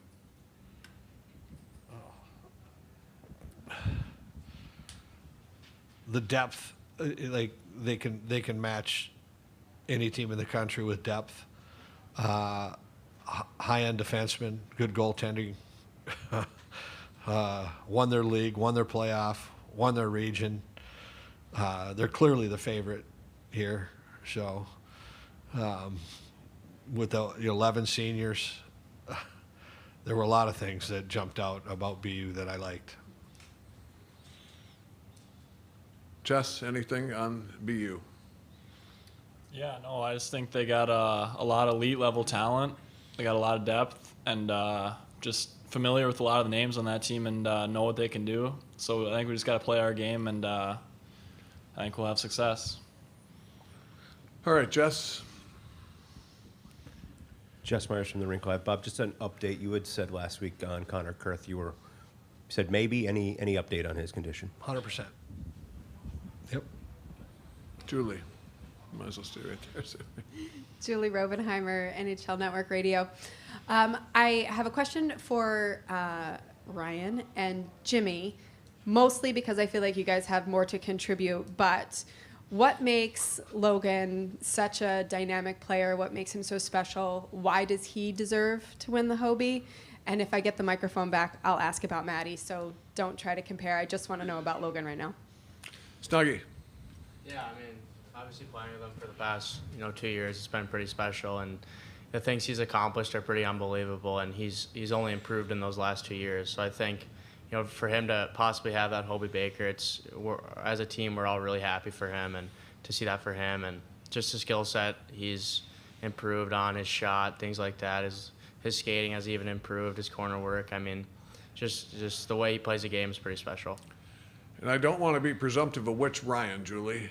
Ryan Chesley. Okay, good. Yeah, no, I just want to make sure we had the right one down, because there are two of them. Okay, Chess, next time it's Chess, yeah, thanks. Yeah, obviously Logan's an unbelievable player, and I think what gets talked about a lot is his skills and talent on the ice. But what really stands out to me is his compete and love for the game and his teammates. He's just an incredibly hard worker, loves the game, and plays it the right way. And I think that's what stands out most to me. Okay, and now... Can I add one point to Yes, that? please do. That, Yeah, you absolutely. know, they're on the same line, but then the other kid on the end of the line down here that had, 50 points, like, he could be in the same conversation. So it's been a special group, but I think they like playing with each other a lot. Okay, now do you want to comment on Nizey while you're going, Mats? You want to comment on... Yeah, he's kind of the big bully. He when he's got a little bully mode in him, he clears the path and a real good hockey player to boot. I know his numbers aren't as big as, when I've read a couple articles as the other two candidates for the Hobie, but from our standpoint, we wouldn't be in our position without either of them. So the importance to what they meant, what Matt has gone through over the last 2 years to our team is far more measured than being, 15 or 20 points behind someone else, because he's an awful good hockey player. Guys, do we have any good stories on Nizey? Who wants? RJ, what do you have? Anything big?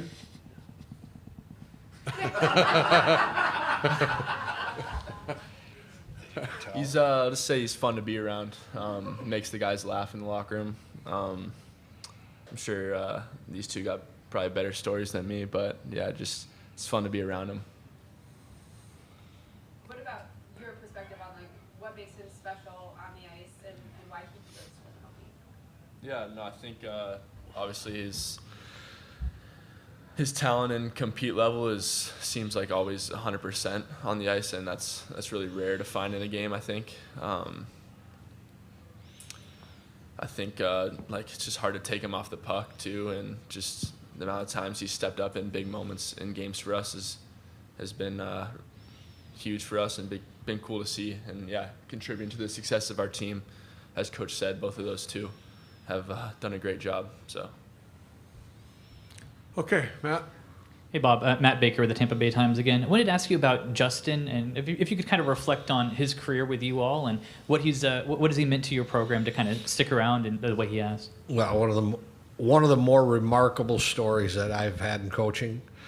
He comes out of a small community in Saskatchewan, is our third goalie, and it was either the first or second year. Sometimes when you have a third goalie that doesn't play, during your meeting, are you happy? The guys loved him. He's just a terrific young man. And he said, Coach, I'm here when you need me, I'll be here, but I'm here to make the team better every day. And that's how we practiced.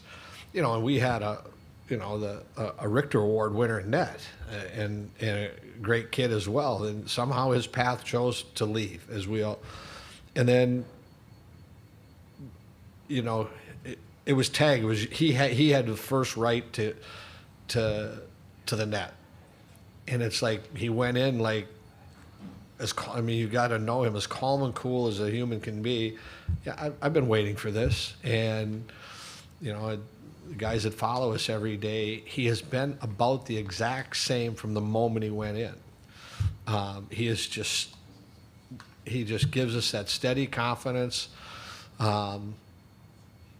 And to the point, he played he's been the number one goalie for a year and a half. And at the end of last year, I think there's some programs that would have went out and looked for another goalie. I couldn't do it to him. I said, this is our guy. This is our guy. We're going to go with him. And with a half a year of work. And here we sit at the end of the year, and he's our backbone. And spend a couple minutes with him, and these guys will tell you he's just an unbelievable human. And it's just one of those cool stories in sports. You know, he's not a walk-on anymore. He is one of the big leaders of our team and why we're here. Chess, anything on your goalie? Yeah, I'd just like to say he's probably one of the most calm and steady people that I know. Like he's never too emotional and just keeps his emotions in check during games and practice especially. He's just always focused and driven. And yeah, he's just helped steady our boat this season. All right, good, Matt. All right, anything else? Are we good? Julie? Julie Robenheimer, NHL Network Radio. This is for anybody, but especially your prospective coach. There's a lot of history with Minnesota and being here, and it seems like you guys are always in the conversation. But whether it's like not being able to even make it to the Frozen Four, but just simply not being able to get it done, what is going to make it different this year that this is going to be the year that the Gophers are on top? That's a fun one. When you're, you know, you got a coach out here, it's 1-3 of them sitting right here. This NCAA tournament, you know, whoever coined March Madness, it's a one-and-done deal. And why did it take Boston College 50 years to win one? Remember they went 50 years? And you know, Michigan hasn't won it. I've been reading it, you know, since 96, and us 2003. It's so bloody hard. And I was fortunate as assistant to do it, and Steve Miller's done it 3 times, and you just cherish the moment. But any one thing, you know, one injury, one guy gets sick this week, you know, in a one and done. It's not a best of 7. It's not a best of 5. Some of the great teams in the history of hockey have not won. And why this year? If we do, because we got the right guys. If it happens, but every play matters. All I can tell you about our group is we're a confident group, not from our ability, we're confident with each other. We're confident where they really like each other. We're confident we're going to put our best foot forward, and if we don't turn pucks over, if we don't take penalties, if we get good saves when we need them, we're going to have a really good chance to do it. So there's my coach that's going to come out. It's bloody hard, you know, just to get here. So many things have happened in these regions. And any of the 4 teams here has a chance. And I don't know if there's been a tournament in a while that's so dead even as you're seeing this year. And if we do, it's because we did a lot of little things the right way. How did you characterize that question again? That's a good one. That's a fun one. Fun one. Oh yeah, fun one. That was good. Guys, do you have anything to add to that? Does anybody want to jump in here, or do we want to go on to the next question? It's your choice. Kind of like we'll vote. Okay, we're going to go on to the next one. That coach that has won 3 national titles that's here with us too is Coach Scott Sandlin of the UMD Bulldogs back here. If you don't know, nice to have him here. Jess. Jess Myers from the Rink Live. I'll try and make it a fun one too. What's on the playlist in the locker room, and who's in charge of the music? We asked the BU guys that too. I'd like to know what are you guys listening to? Ooh, who's taking that one? Snuggie. Usually Nizey on the tunes. Some funny stories about what he plays sometimes, but usually just pump up before games. He was playing country after practice a bit, but I mean, literally whatever he's feeling is what we're listening to. So. That's the bully. So RJ, what's the variety like on the playlist then? Like we heard country. What else is on there? There's some EDM, some little bit of mostly I'd say EDM is mostly the pregame, and then country for practice. And Chess, any vetoes in there? No, I think he does a pretty good job with it. He plays what he likes, and I think most of the guys like that too, so it's good. And Mats, do you like the playlist? I love it. I love it. I'm not sure. Every once in a while, I'll go in and go, who sings this? And then I'll put it on my Spotify. Every once in a while do I do that. It's usually when the country's gone. You don't have EDM going? No. I don't know what that is.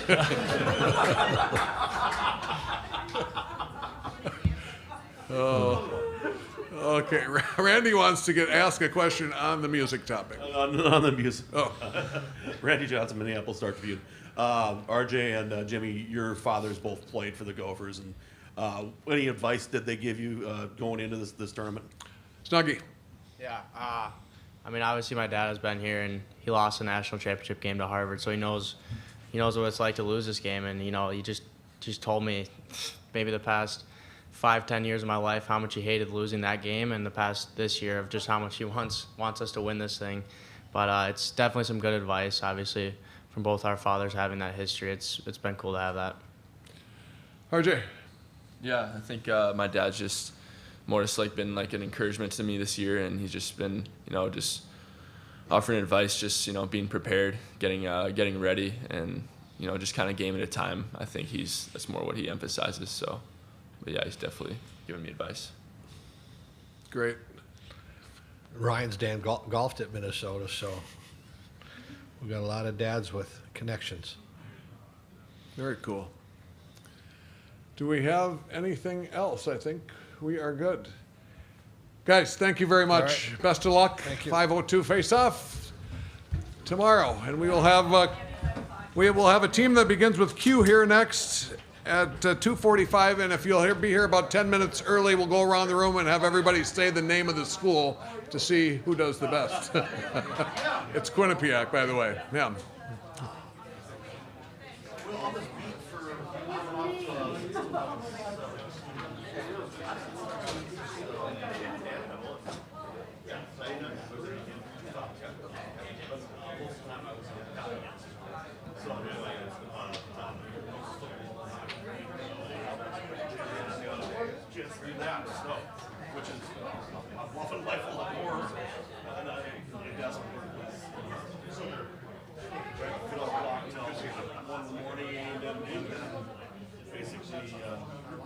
Most weekends do this.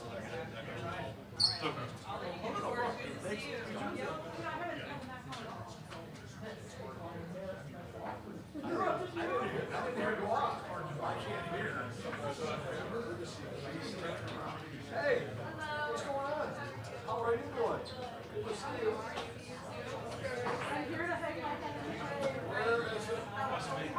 Here's your other fine. No, but it was the first one you were in. Oh, fair enough. Hey!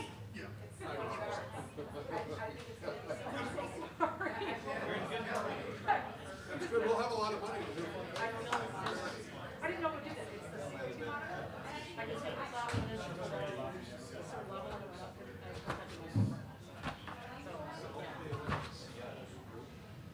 No. CO2. It's a CO detector. No. It means that the circulation is very good. So you get CO2 catch if it's in the stream. So I'll go out there and take this off.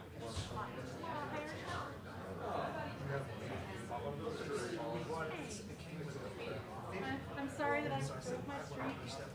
Yeah, well, that's okay. It happens. But I have another 20-something.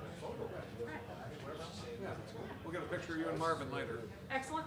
Yep. I will also leave the CO2 monitor in the other room for the next one I'm in, and just bring the mask because I know that I'll have to. I'm so sorry. I'm so sorry. Oh. Marvin, we were in Anaheim in 1999. Just on Tuesday night. We drove this morning around at David Buster's Alaska, which is a whole side there. You know what that is? Yeah, Buster. Yeah, we have everybody's playing games, we're on a ton of tickets. At the end of the night, like, what are we going to do with all these tickets? At the time, I had a 2-year-old daughter. They gave me half the tickets. And then they said, group just said, let's get a media mascot. So they got Marvin.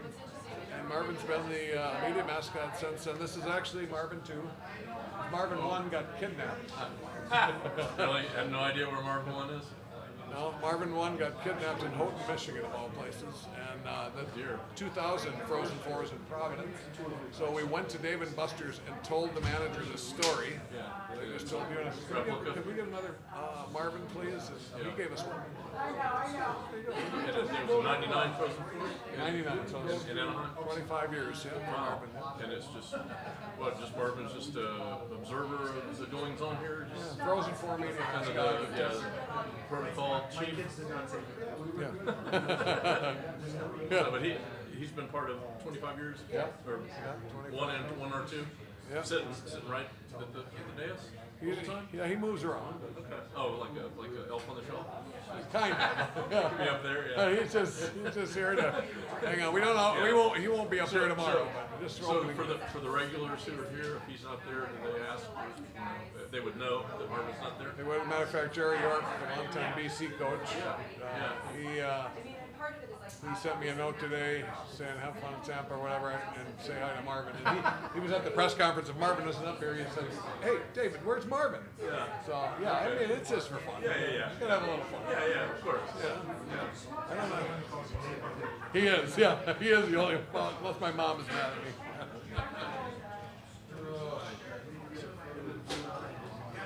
Is it 25 years of credentials? Oh yeah. Wow. Mine is still the first one because it wasn't in Anaheim. he got kidnapped. Well, he got kidnapped, so he had the credential, but then he got kidnapped, so we didn't have a replacement credential. Yeah. All right. I am. Carol Weekend. Tampa University. You guys want to do it like this? Oh, I didn't know this was gonna make you do that.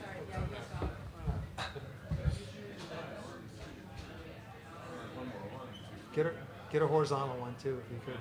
How many years has Marvin been a credentialed member of the media here? No big deal. Just everywhere you can. Oh, the 25th. Thank you. Oh. 99 he was born in Anaheim, so. Yeah. Oh. How many tickets did it take? I know, that's a good question. That is an excellent question. You know? I don't. Probably like a lot. Probably a lot, right? Yeah. It's a pretty quality. Who actually brings Marvin? I do. Yeah. Where's Marvin's too? How come he never comes to like World Juniors? Marvin, when Julie Kluge used to do this with me from Did you say Wisconsin. he requires his own plane ticket? It's Yeah. Is that right? Yeah. he travels around with different people, but he's been in the Springs.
There'll be a couple people who are not happy.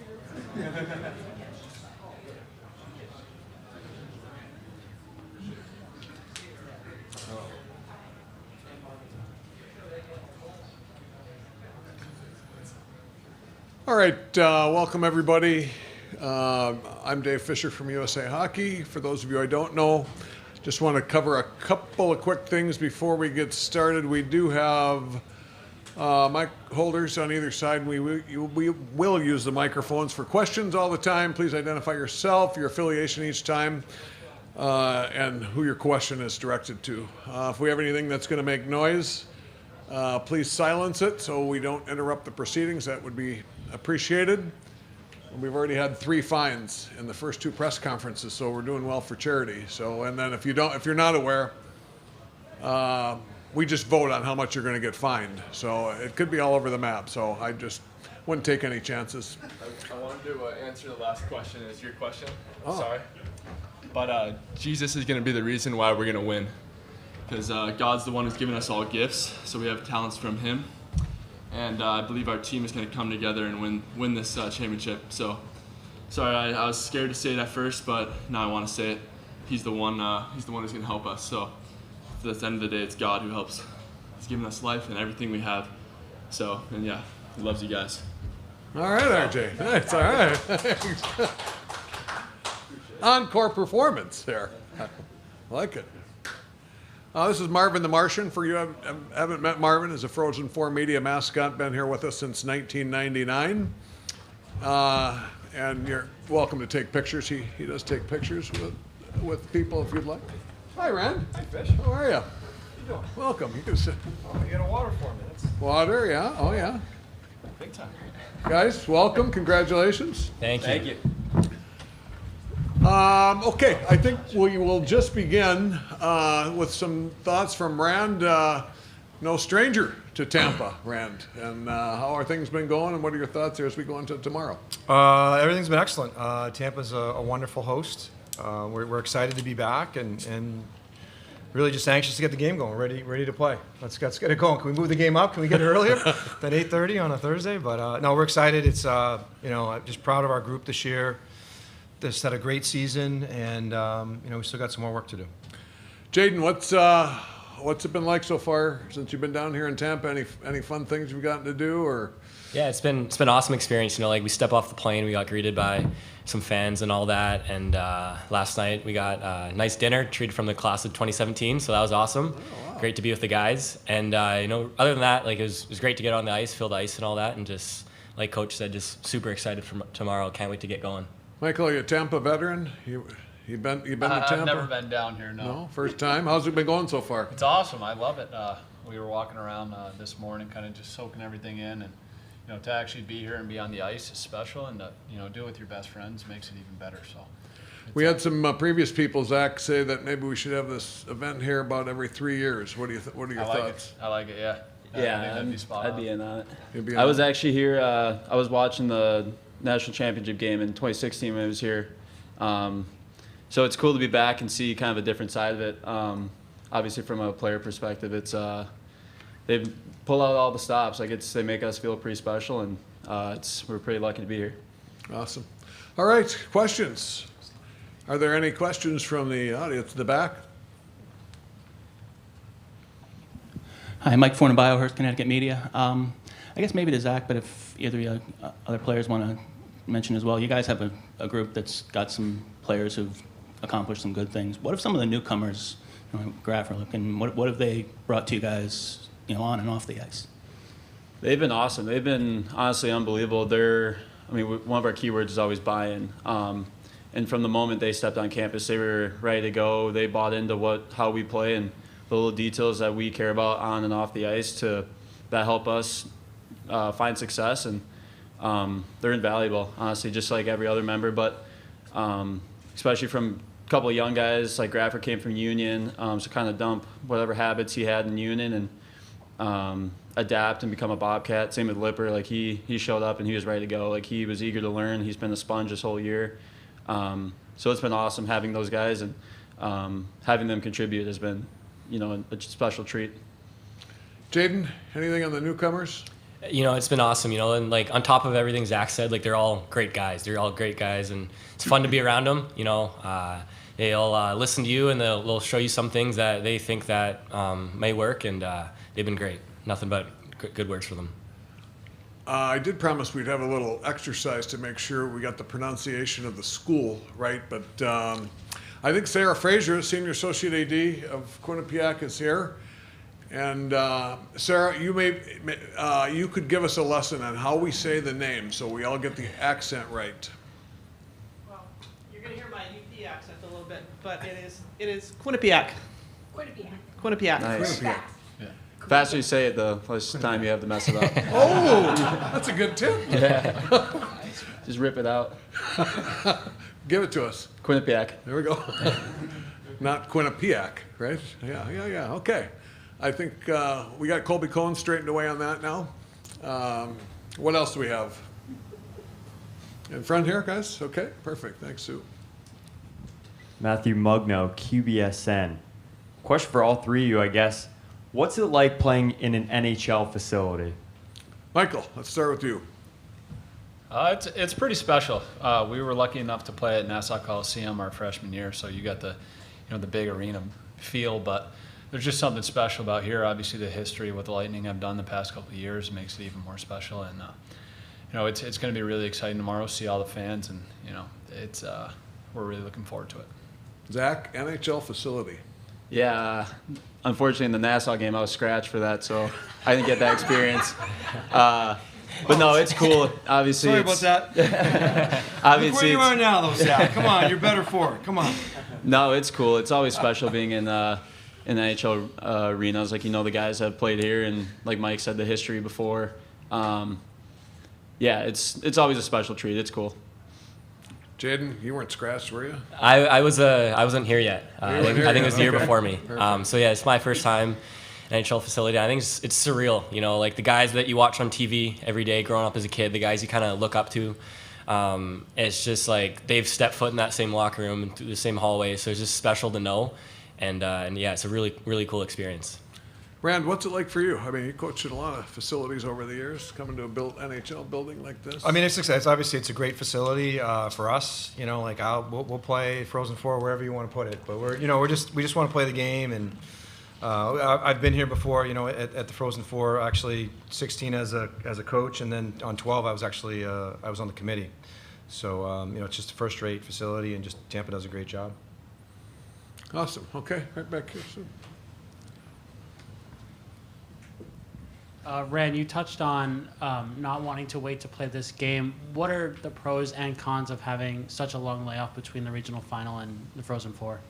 Yeah, I mean, the way we were rolling, honestly, after Merrimack and Ohio State, we'd want to play right away. But we did have a couple guys banged up pretty good against Ohio State, so that time off got our guys healthy. Like, we really needed that. There might be years where you don't want it, so I think there are pros and cons to both. But in the end, we have that bye weekend, and you just have to adapt. All 4 teams have to adapt to it, and everybody's playing on the same rules.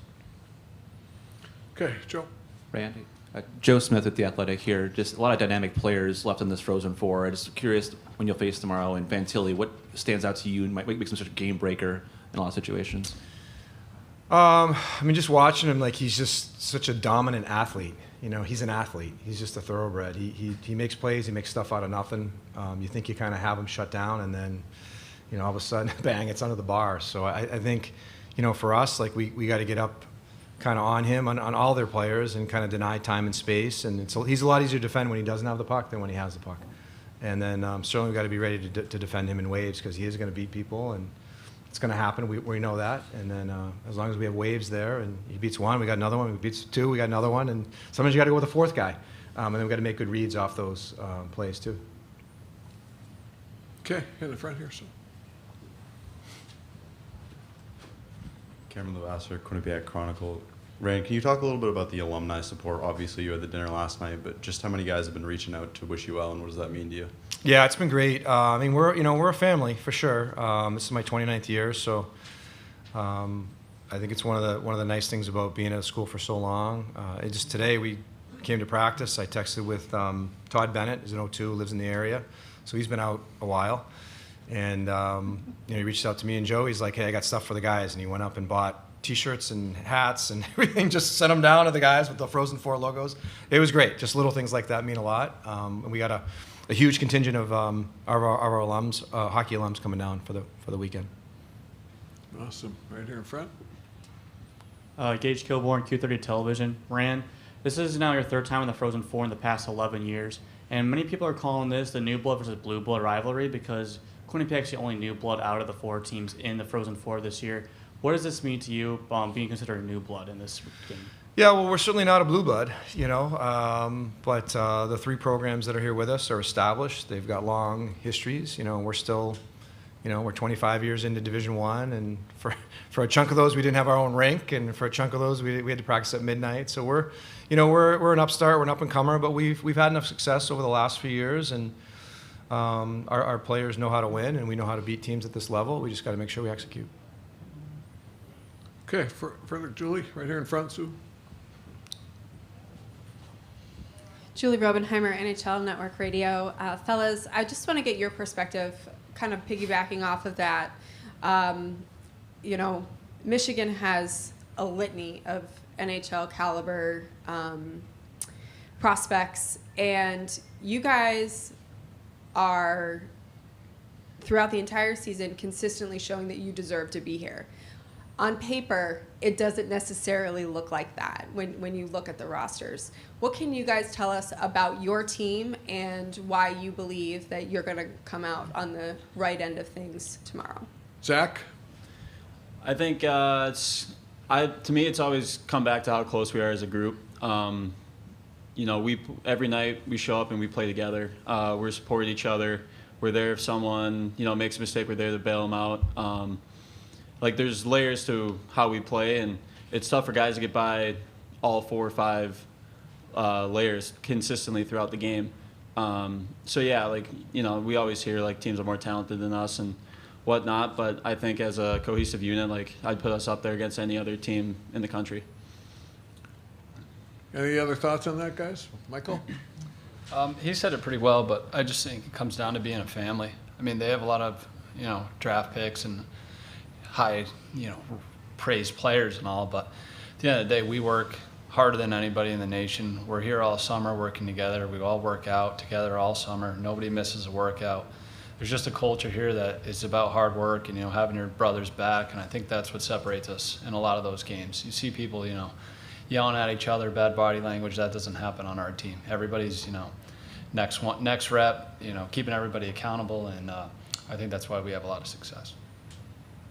And yeah, I think these 2 guys said it pretty well, but it's just comes down to that culture, doing it collectively as a group, might not necessarily outskill a team, but we'll do it. We'll grind other teams down. We do it together as a group, and when everyone's going, I think we can beat anyone. Over here to the right, Matt. Hey, Rand. Matt Baker with Tampa Bay Times. NIL is a huge issue at the highest levels in college football and basketball. I wonder, from where you sit, how big of a deal is that in college hockey right now, and how big of a strength can that be for your program? It's a great question. I think men's ice hockey is behind football and basketball in NIL. I think it's just starting to creep in more at the Big Ten schools. And we'll see where it goes in the next 5 to 10 years and where the NCAA lets it go or tries to let it go or not let it go. But it's something that if you want to repeatedly go to Frozen Fours in the next 10 years, you need to get on board with it because it's coming. It's kind of here with some of the Big Ten schools and some of the bigger schools, and you're going to get left behind if you don't get on board with it. Good. Okay. What else do we have? Okay, right back here in the front. Matt Mogno, QBSN. Zach, you had mentioned a few months ago on an ECAC podcast how, as a team, you've won a lot but not much. But how does it feel now to be in the Frozen Four, coming back as a 5th year, returning to the school? Yeah, it's special. I'd still almost agree with what I say. We've won over 100 games, 120 games maybe in our 5-year career, and the white law was something for us that we wanted really bad, and unfortunately that slipped away from us over our career here. But this is an opportunity for us to win something special. And for us, it's it'd mean the world to bring like a national championship back to Quinnipiac. It would have been really special to bring a Whitelaw back. Unfortunately, that didn't happen, but now we have our next opportunity, and it's an opportunity for us to win something. Okay, great. There in the back, second row there. Zach Hochberg, Q30 Television. You guys faced off with Michigan in the regional final last year, and you came up short. Obviously, both teams are different, but what can you guys take away from that experience last year? Who's that question for? Everyone. I'll answer it. I watched that game a couple times just recently, just to kind of get ready for this, just to see, its tendencies and stuff. I mean, Narado was the assistant, now he's the head, but there's still some same things. But honestly, the thing I took away from it, like, we played great in that game. We outchanced them. We were awesome.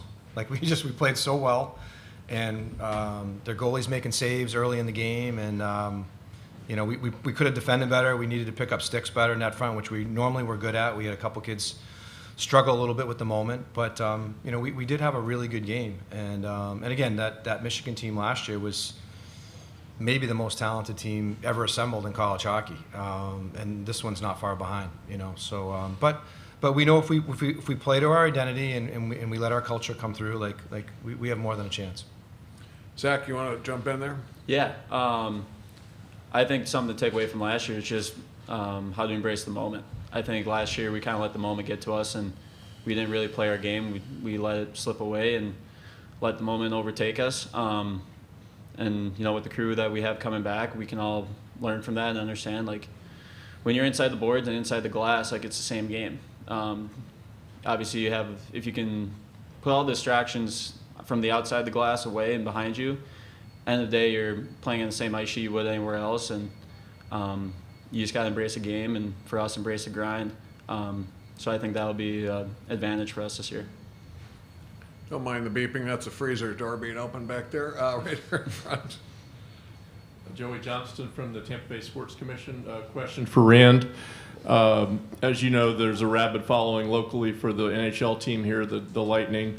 But some of the local fans that come this weekend may not be that familiar with college hockey, may not have seen many games. So how would you describe the appeal of college hockey for those who haven't experienced it firsthand very much? And what is the following for your sport as you've seen it grow during your career? Right. Well, certainly the Lightning fans are outstanding, and honestly, they're spoiled to have Kucherov and Stamkos and Hedman, and a great coach in John Cooper. College hockey is obviously it's a little different. It's the kid, players are younger. I would say it's a little more frenetic. Is probably the best way to put it. A little more shot out of a cannon, and let's just go and see how this goes up and back. I think pro hockey is a little more cerebral, and guys pick apart what they want to do, both offensively and defensively. But it's a great product, and these four teams this weekend will put a great show on both games Thursday, and then again on the national championship game. Julie. Julie Robenheimer, NHL Network Radio. Guys, this is more of a follow-up to my previous question, and I'd love, Rand, your thoughts as well. Can you talk to me a little bit about the 4-year buy-in of coming to a program? Like when you guys are recruited, because you're not this elite level draft pick, there's no thought of you only being here for a year or two. Like, you are committing to 4 years and wanting to build something. And then obviously as well, like when you guys committed, you were just coming off of a national championship appearance, right? Correct. The time frame is Roughly. about the same. Yeah. So I'm curious about like how that impacted you and wanting to play in this and knowing that this was a program that could take you there, and just that kind of collective buy-in. Michael, start with you. Well, I committed here a long time ago. I actually committed in the winter of 2017, so following that championship appearance. And I'm from Rhode Island, so not too far from Connecticut, and I've always been a fan of Quinnipiac and the way they play. And honestly, it was a dream for me to have an opportunity to come play here. And it's pretty unbelievable to think back on it. I was kind of a late bloomer, and then to finally get here and then learn from some of the guys. Like our freshman year, we had Chase Prisky, who was played for Florida Panthers, great guy. He just taught us the way, and a lot of things that we still do are carried on from things we learned from alumni who have gone on to play. But it's funny because Zach and I are actually in our 5th years. We're grad students, so if you ever thought we had the extended year, but it's pretty special to play for a team like this, and I think the culture of our team it's been passed down for years and years and years, and I think that's what makes us special. Jaden.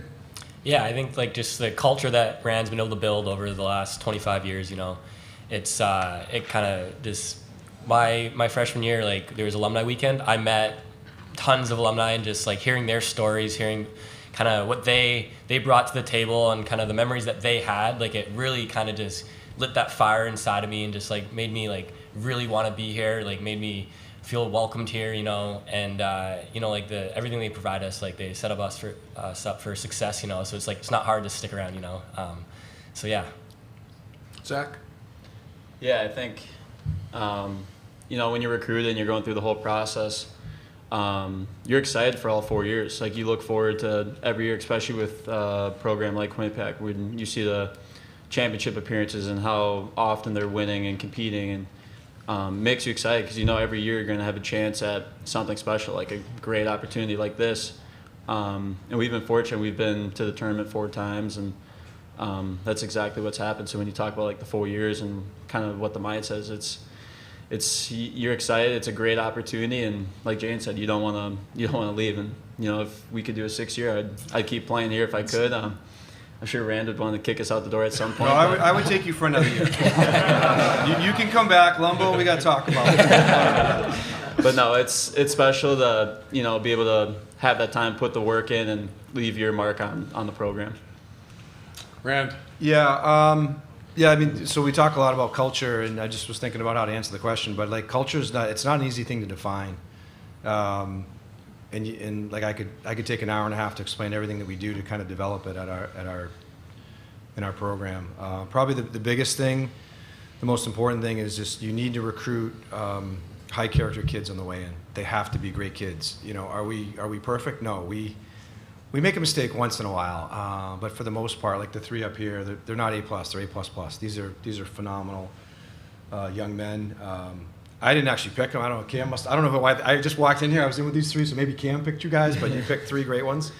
So we really do a good job with that. Joe Dume and Mike Corbett do a great job. Before that, I had Billy Rigo, who's now the head coach at Holy Cross, and we really hammer that. Like he's got to be a great kid. And there's times I'll go, and I don't do a ton of the recruiting, but I go once in a while, and mostly because my son's in 05, so I'll see him and I'll say, hey, you know, I like this kid on this team. And Joe right away, we don't want that kid. I'm like, well, he was great. No, you don't want that kid. You're like, he's not a Bobcat. You will pull your hair out. So we really, it's important for us. We know what we're good at. We need high character, elite character players with high hockey IQ. That's what's successful for us. And we want as much talent as we can get. We certainly have talented players. We got some really talented players, as you've already seen this year. But we got to have those first 2 things for us to be successful. Over here to the right in the back. Hi, my name is Madison Morris, and I'm with Quinnipiac Media. And I was just wondering, I know obviously a lot of physical preparation goes into the game. I'm wondering about the mental aspect and how you guys get your head in the game beforehand, and like any practices that you guys use that you found to be successful. Zach, mental games. Yeah, I think that's something you constantly work on. We have a great sports psychologist in Devin Markle that's worked with us the last 2 years. No, I think a lot of it is just trying to get in the right headspace. Like it's kind of the positive reinforcement, the positive talk that you go through the entire day, visualizing what's going to happen. So, you know, you're prepared if something goes wrong or whatever happens in the game. And you know, it's just I think everyone's kind of got their own special routine, what they do throughout the entire day from the moment you wake up, and you kind of find that routine, and then it gets you in a rhythm. So when game rolls around, you're gearing up the whole day, and you're ready to go when you step on the ice. Michael, Jaden, anything on the routine you want to chime in on? I think to me it's just like the habits, you know, like you gotta find like Zach said, like everyone does something differently, but just finding the habits that work for you. And you know, like being able to take a step back and realizing maybe something isn't working for you. Like being able to work with Devin Markle, it's been awesome. Just really fine tune that mental side, and just the habits that you do every day lead into just when the puck drops, like you're ready to go. I think they got it perfect. Michael, you got anything to add there? I think they got it pretty good, yeah. Okay, all right.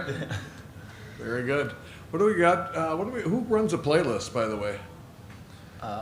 Like game day playlist? Yeah. Or practice. Or practice. Practice kind of rotates a little bit. Some guys will jump on the speaker if they want to play something like Jay Quillen will play more rap. If I'm on it, I'll play country. Mix it around. But then game day is always Ethan DeYoung. He takes control and he plays a good EDM mix before. Yeah. Get some energy going. Is that what's on your playlist, Ran? No, I have to ask Ethan sometimes what songs he's got on. So I did last year, not this year. Last year our win song was 23 by Chase Beckham. I liked it, so I added it, and now my daughters like it, and now they're into country music, so go figure. Nice transformation, right? Right here in front. Sorry. Hi, Gage Kilborn, Q30 Television. This one's mainly for the players. You talked a lot about how Devon Taves, and he helped out with you pretty much from the ECAC semifinals against Colgate when you guys lost all the way up to Tampa Bay. Was there any words of encouragement or advice from the last time he was at the Frozen Four that you guys took to heart? Michael, let's start with you. Yeah, absolutely. We had a great talk with him, and it was really great that he would take the time out of his day to give us some advice to help us. But a lot of it was just about, some of the regrets that they have about not getting the job done and being so close to it. And obviously, he's played in the biggest stages and won the Stanley Cup and different things. And a lot of things was that he regretted was not bringing back a national championship to Quinnipiac, and that really stuck with us. Yeah, we were fortunate. I reached out to him after the Colgate game and just looking for any insight. Like obviously he's made a run for a national championship, and then with the Colorado Avalanche, and he had great points for us and kind of things that we can bring back to the guys, and helped us recenter, I think, a little bit after that loss and refocus on the job in the regional. But it's special. I mean, it's so cool that we're able to leverage those guys and ask them for advice, and they're eager to give it to us. Like they want to be involved, and they're following along the entire time. So it's really cool. Anything else, Sir Jade? No, I think these guys summed it up pretty well. Okay, great. How are we doing? Good? You guys got everything you need? All right. Guys, thanks very much. Wish you the best of luck. 8:32, drop of the puck tomorrow night. All right. Thank you. Thanks, Fish. Great job. Good work, boys. Thank you very much. Good luck. Thank you.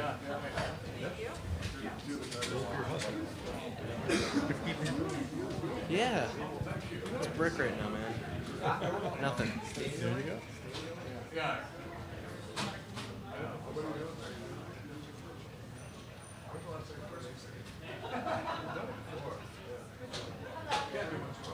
I know when we beat St. Cloud in 2013, I don't remember.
Just a few things. I think most everybody has been through this, so if I'm repeating, sorry, but we'll use the microphones throughout, and please identify yourself and your affiliation each time and who your question's directed to. If you have anything that will make noise, if you could please silence your devices or maybe leave them over in the media area. Oh, thank you, Paula. The press box seating chart will be out tomorrow. Not all media that have credentials will have seats in the press box. Some outlets do have multiple seats, and it's all labeled by affiliation. So it's up to you to decide who utilizes them. Obviously, if you don't have an assigned seat, you can use the area across the way. What else? Is everything going all right? Wi-Fi working? Yeah. Anybody? Oh, Marvin. Oh yeah. If you haven't met Marvin, the Martian, he's the media mascot of the Frozen Four 25th anniversary. He's born in '99 in Anaheim. So you're welcome to take selfies with him and utilize as you wish. Marvin's fine with that.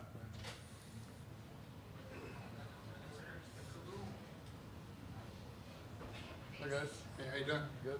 Good. How you doing? Good. Good. Great.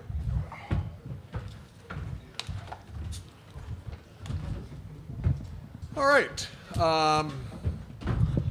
We will conclude the day with the Michigan Wolverines. And Coach Norado, why don't we just start with you and some opening thoughts of being here in the Frozen Four in Tampa and how things have been going. Beautiful weather and with the team and all the guys, and just enjoying the ride and getting ready for tomorrow. Friends, what's back to your home state? How's it been? And any good tidbits about what's happened so far? Yeah, it's pretty exciting. It doesn't happen too often where you get to play a Frozen Four back in your hometown, especially Florida. So it's definitely really exciting to be back, and we can't wait to play tomorrow. Duker, any good stories to start? What's been happening in Tampa? It's been a lot of fun. The journey here has been a blast, and we're here on a business trip. That's what we've been talking about all week, and we're enjoying it, but we're also preparing for tomorrow. All right, your questions right here in front. So. Yeah. Hey guys, Tony Garcia from the Detroit Free Press. I guess we'll start with you. There we go.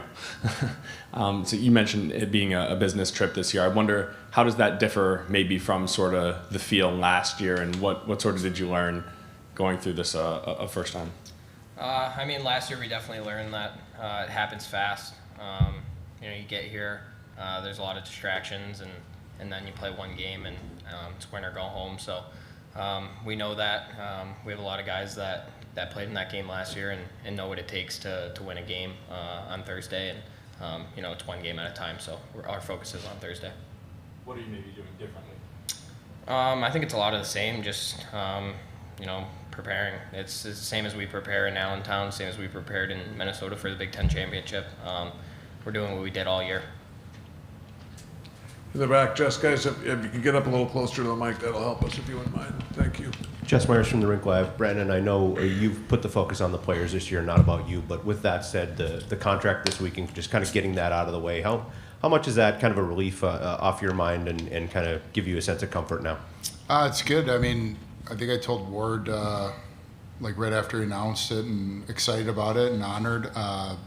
Just keep thinking about Tampa Bay and what we have to do here. So I know how it sounds, but extremely honored. I'm excited about it. It's a dream come true, and but really just focused on this weekend. Right here in the middle, on the end. Thank you. Eric Erlinson from LightningInsider.com. Just one for you, Brandon. If you just speak a little bit to Dylan and the growth that he's kind of shown, and then for Dylan just to kind of be here at Amalie Arena, where you spent a little bit of time during the development camp last year, and the team that drafted you. Brandon.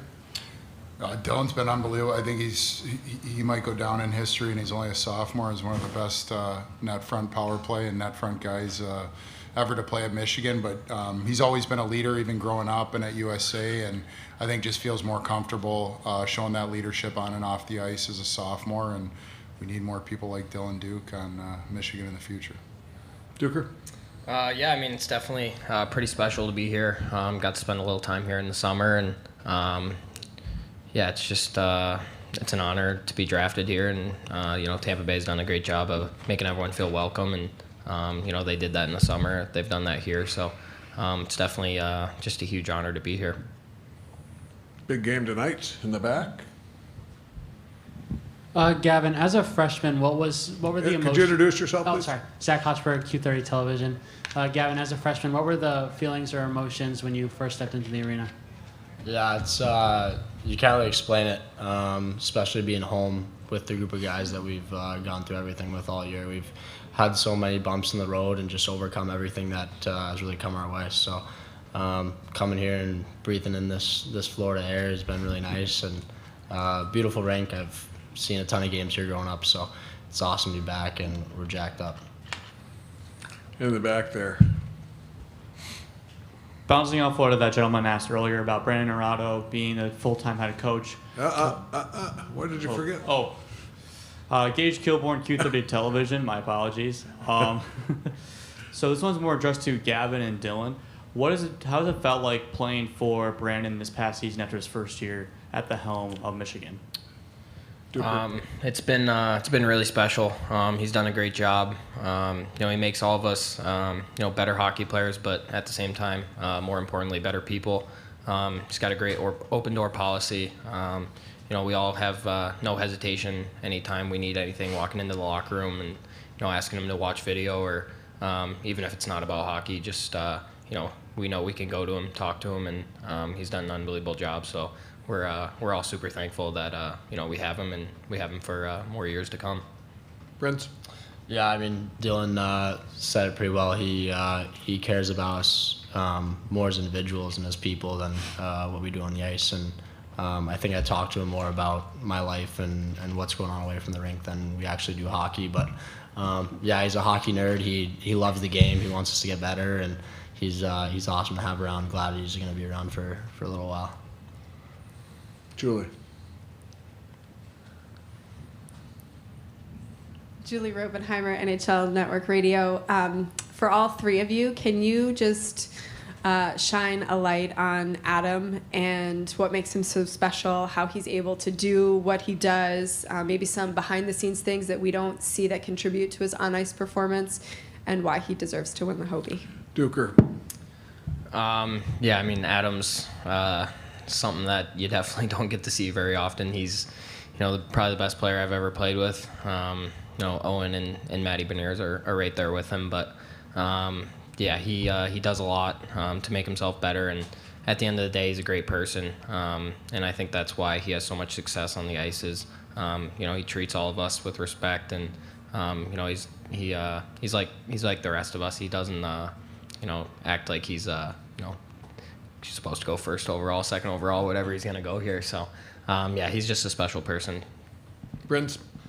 Yeah, I mean, he's a generational talent. Like, I've played against him since I was 10 years old. We've had lots of battles growing up, and playing on the same team now, it's pretty special. And now playing on the same line, and he's one of my best players in the team. He's in my dorm watching hockey every night after practice, and he's grown so much as a person too. I think since the beginning of the year, just maturing, and his game it's obviously something special to watch. He's a pro, and with that frame of his and what he could do out there, it's pretty special. So just really happy to have him around. And what is it like to coach him?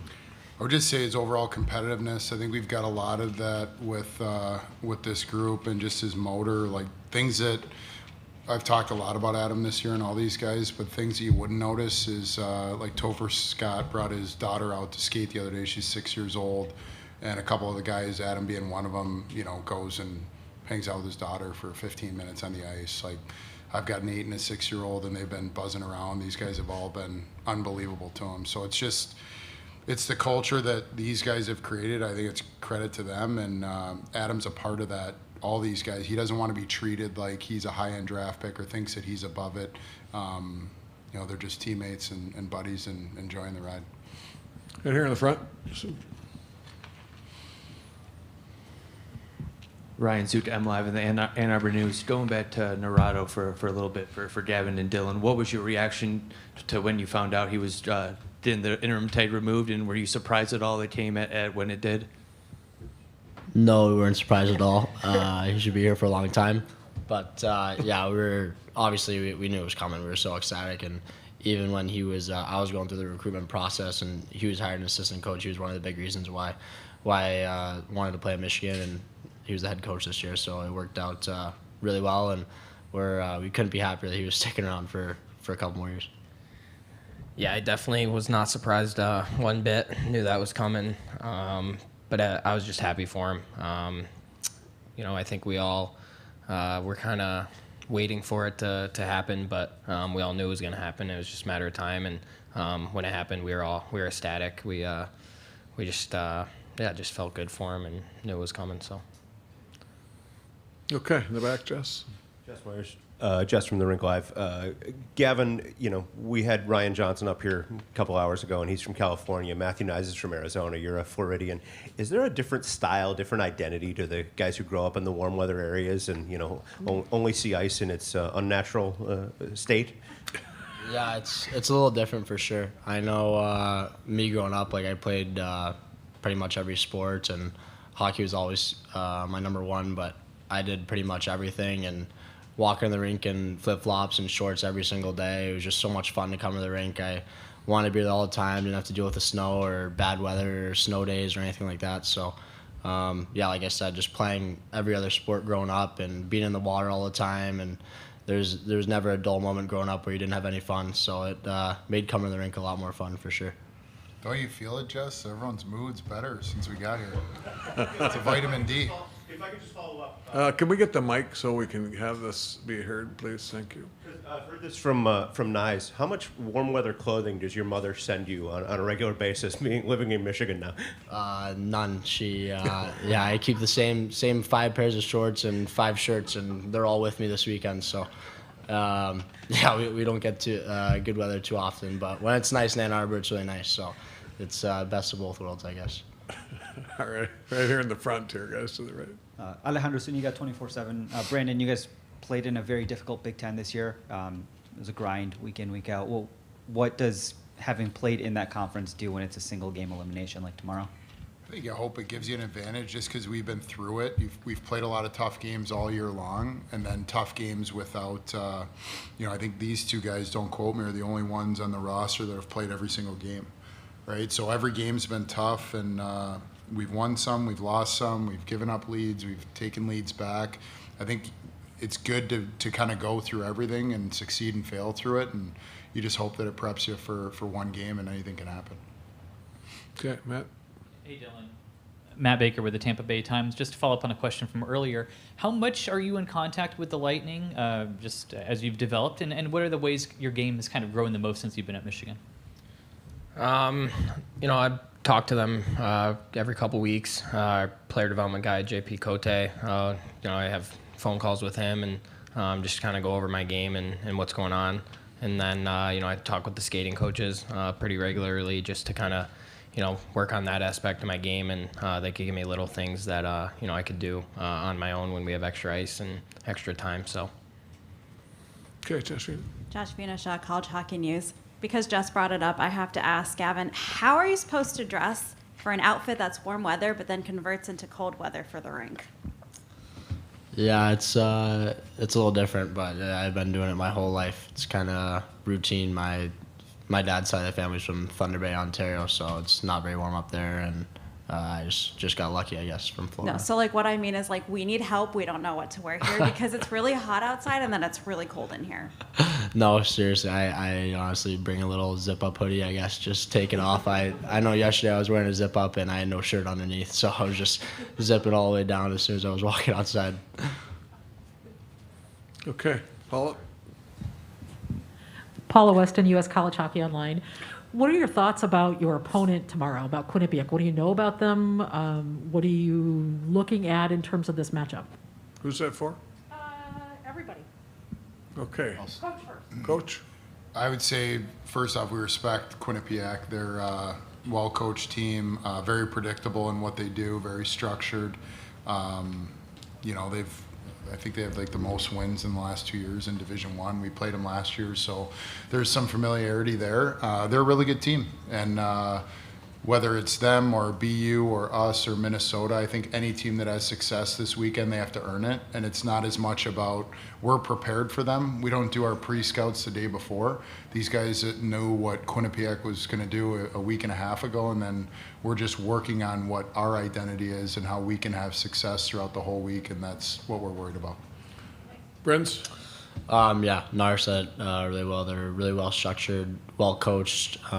We've been prepping for them all week, and they're here for a reason. But at the same time, we gotta play our game. I feel like if we do what we do best, then we're gonna have a good chance to be playing on Saturday. So it's gonna be a battle. They're a really good team, but we're a really good team too. Yeah, I think a couple of the guys played for Rand at the World Juniors and know a little bit about him and what he's all about. But I think at the end of the day, it's about what we do and how Michigan plays, and so we're just going to prepare like it's any other team and be ready to go. Okay, in the back there.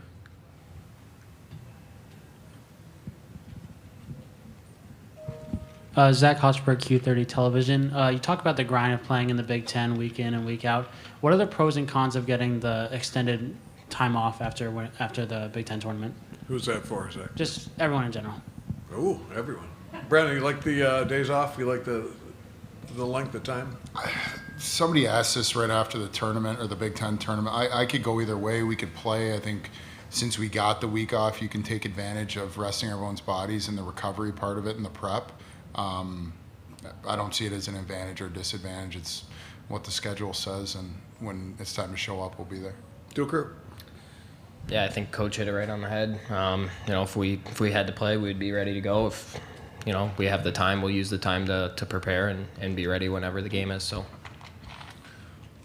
Good. Okay. Right here in the back. We'll stick in the back. Then we'll come up in the front. Gage Kilborn, Q30 Television. This one's more addressed towards Brandon.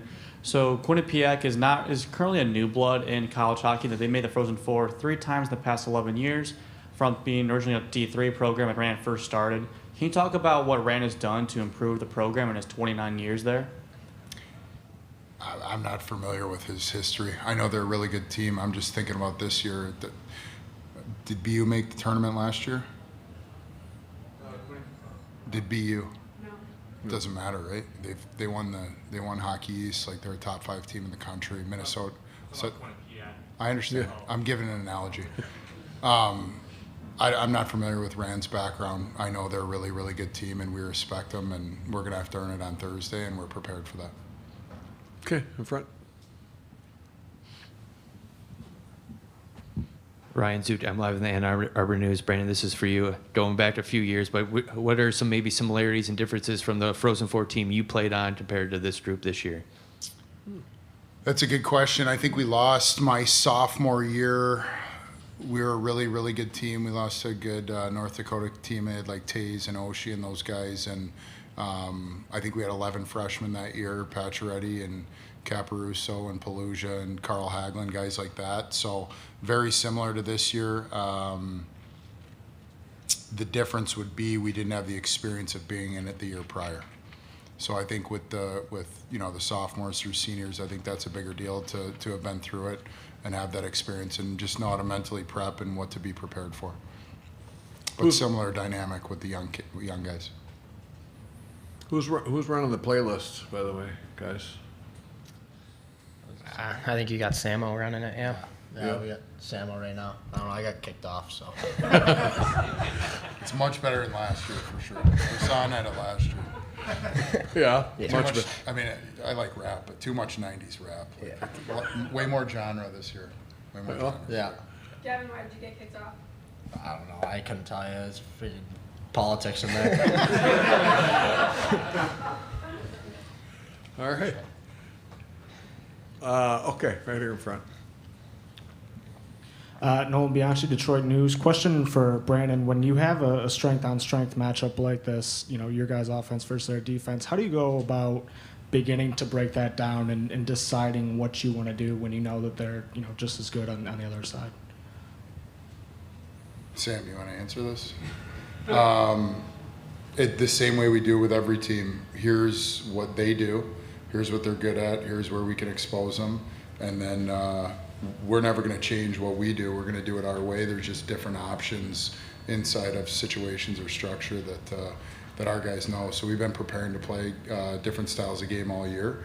And depending on whether we're playing Penn State, Minnesota, Michigan State, or BU or whoever, we know what we need to do, and then there's little areas of the game that we put a little more focus on to expose the other team.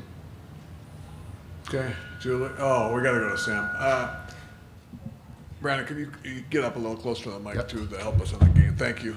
Go ahead, Sam. Sam Stockton, Gula Gula Hockey. Brandon, my question's for you. I'm curious, with all of the injuries that you all had to deal with on the blue line during the second half, about the value of the consistency of some of those older players like Keaton Pearson, Jake Kieran, and Stephen Holtz, and the job they've done, especially the second half.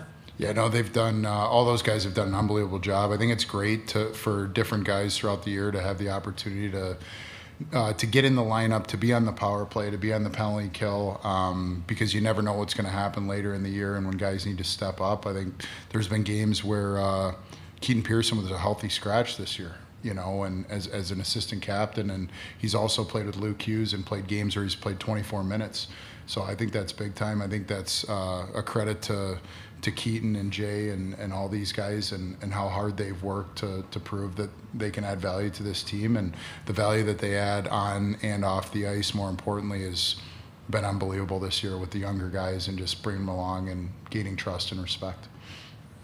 In the back to the right here.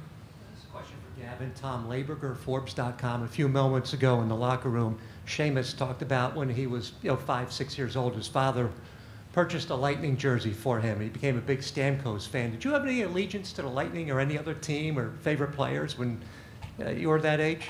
Yeah, I mean, I always root for the Lightning and the Panthers growing up. My favorite player growing up was Sidney Crosby. Still is. He was the first jersey I had. So I'm a big Penguins fan, but I always pull for the Florida teams, and hopefully they go deep so we can go see some games towards the end of the year. Okay, great. In the back there. Another one for Gavin. I actually did a story. Oh, I'm sorry, Mike McMahon from College Hockey News. I did a story a couple years ago, actually with your dad, on the Florida Alliance and kind of the unique way that you guys were developing players, and clearly, I mean, so many Division I players, a couple of NHL picks that have kind of come through there. What can you say about that development model and how it got you ready for college hockey? Yeah, it is really unique. I don't think anyone else in the country did it or does it now. It's just it's pretty tough with all the guys from all over the state, and we had a couple of kids from outside the state as well coming to play, so we didn't practice together during the week. We'd only practice together on the weekends, and you train in your own rink during the week locally and kind of work on your own skills, and then weekend you come together, either practice 3 or 4 times that weekend, or you go fly to Detroit or Chicago, Toronto, wherever it was to play your tournament. But yeah, I'm just so grateful that he did that for me and all the guys that played there, and we've had some high-end guys come out of there, and a lot of guys still playing hockey now. Julie.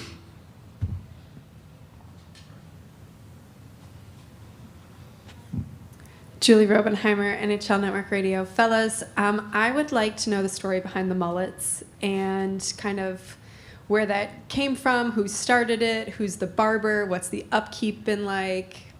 Fill me in on the mullets. All right, Brandon, let's start with you. Oh, no. Duker? Yeah, I mean, when I was a freshman last year, we were going into the Big Ten playoffs, and the older guys were like, all right, we're going to get mullets. We were just freshmen. We were just like, all right, let's go.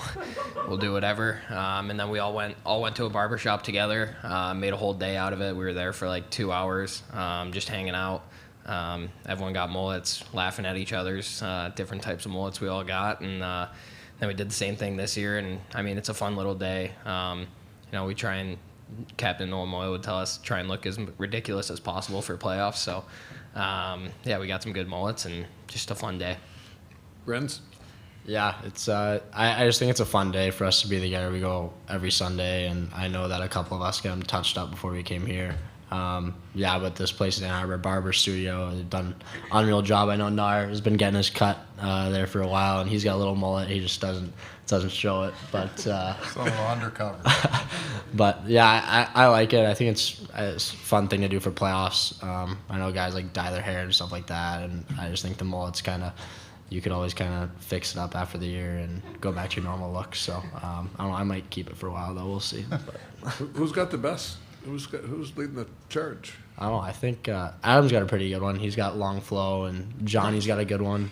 Keenan Draper. Yeah, Draper's got a good one. He's got a good beard going too. Yeah, really good. Yeah. I'd say Adam's struggling. I think I think Samo and Duker. He's got the a best. bald Yeah. spots, man. Like, Well, I'm not talking about that. Come on. I just meant the lines. He got the lines cleaned up. It looks better. You did too. A couple weeks ago. It was questionable. I think mine's pretty high end, but it looks good now. Yeah. You guys are on like. Well, I can't say my own looks good. Okay. I know my own looks good. It's good. Who knew? Josh Vina in the back. Josh Venusha, College Hockey News. I'm going to date myself here, but you guys, Michigan hockey team used to cut each other's hair. That tradition is done? And it was long before Don't give your- them any ideas. Maybe like 8 years ago, so it was long before your time, but... Guys were telling me last year that a couple years ago, someone let someone else cut their hair and they did a bowl cut and didn't turn out very well. I don't know. I think they shut that down. Yeah, I don't know if you'd be able to trust anyone on this team to cut hair. So. Leave it to the experts, right? Are we good? Okay, one more here in the front. Ryan Zoot, I'm live with the Ann Arbor News. This is for Brandon. How do you think Gavin and Adam and Rutgers' skill sets kind of complement each other? Yeah, I think it's been great. They just like the motor of Adam and Gavin, they're all ultra competitive, all can make plays, all can score. I think their game really changed, and Gav's going to laugh at me, but they're making their plays, they're doing a lot of really good things, but when they started going to the net more, and it wasn't that they were perimeter, but just finishing at the net as a unit, and all three of them, not just one guy once in a while, they started putting up big numbers and scoring a lot of big goals. So they've been outstanding together. I think it's great that we have four lines going right now, and we can mix and match, even going into the second period tomorrow, and I think we'd be in a really good spot. All these guys are just really predictable with each other, and you could see the chemistry off the ice and how close they are. I think it filters into on the ice, which is awesome. Do you remember the exact date you put that line together? I don't. I remember asking Duker if he was cool with it before I made the switch. So, no, but all good. All these guys have been rolling. Okay. All right, guys. Thanks very much. Best of luck. Thank you. 8:32 face-off tomorrow night, the second national semifinal. Thanks, guys. Yeah, thank you. Thanks. Thank you. Appreciate it.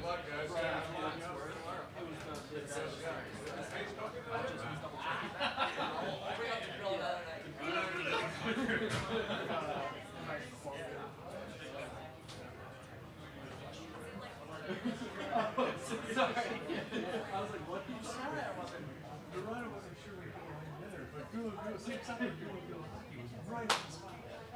Hey, if you read the newsletter this morning, that was in there. The recomposition. Busy flying on premium Delta Airlines. Oh, wow. Alejandro got me into the Lufthansa one.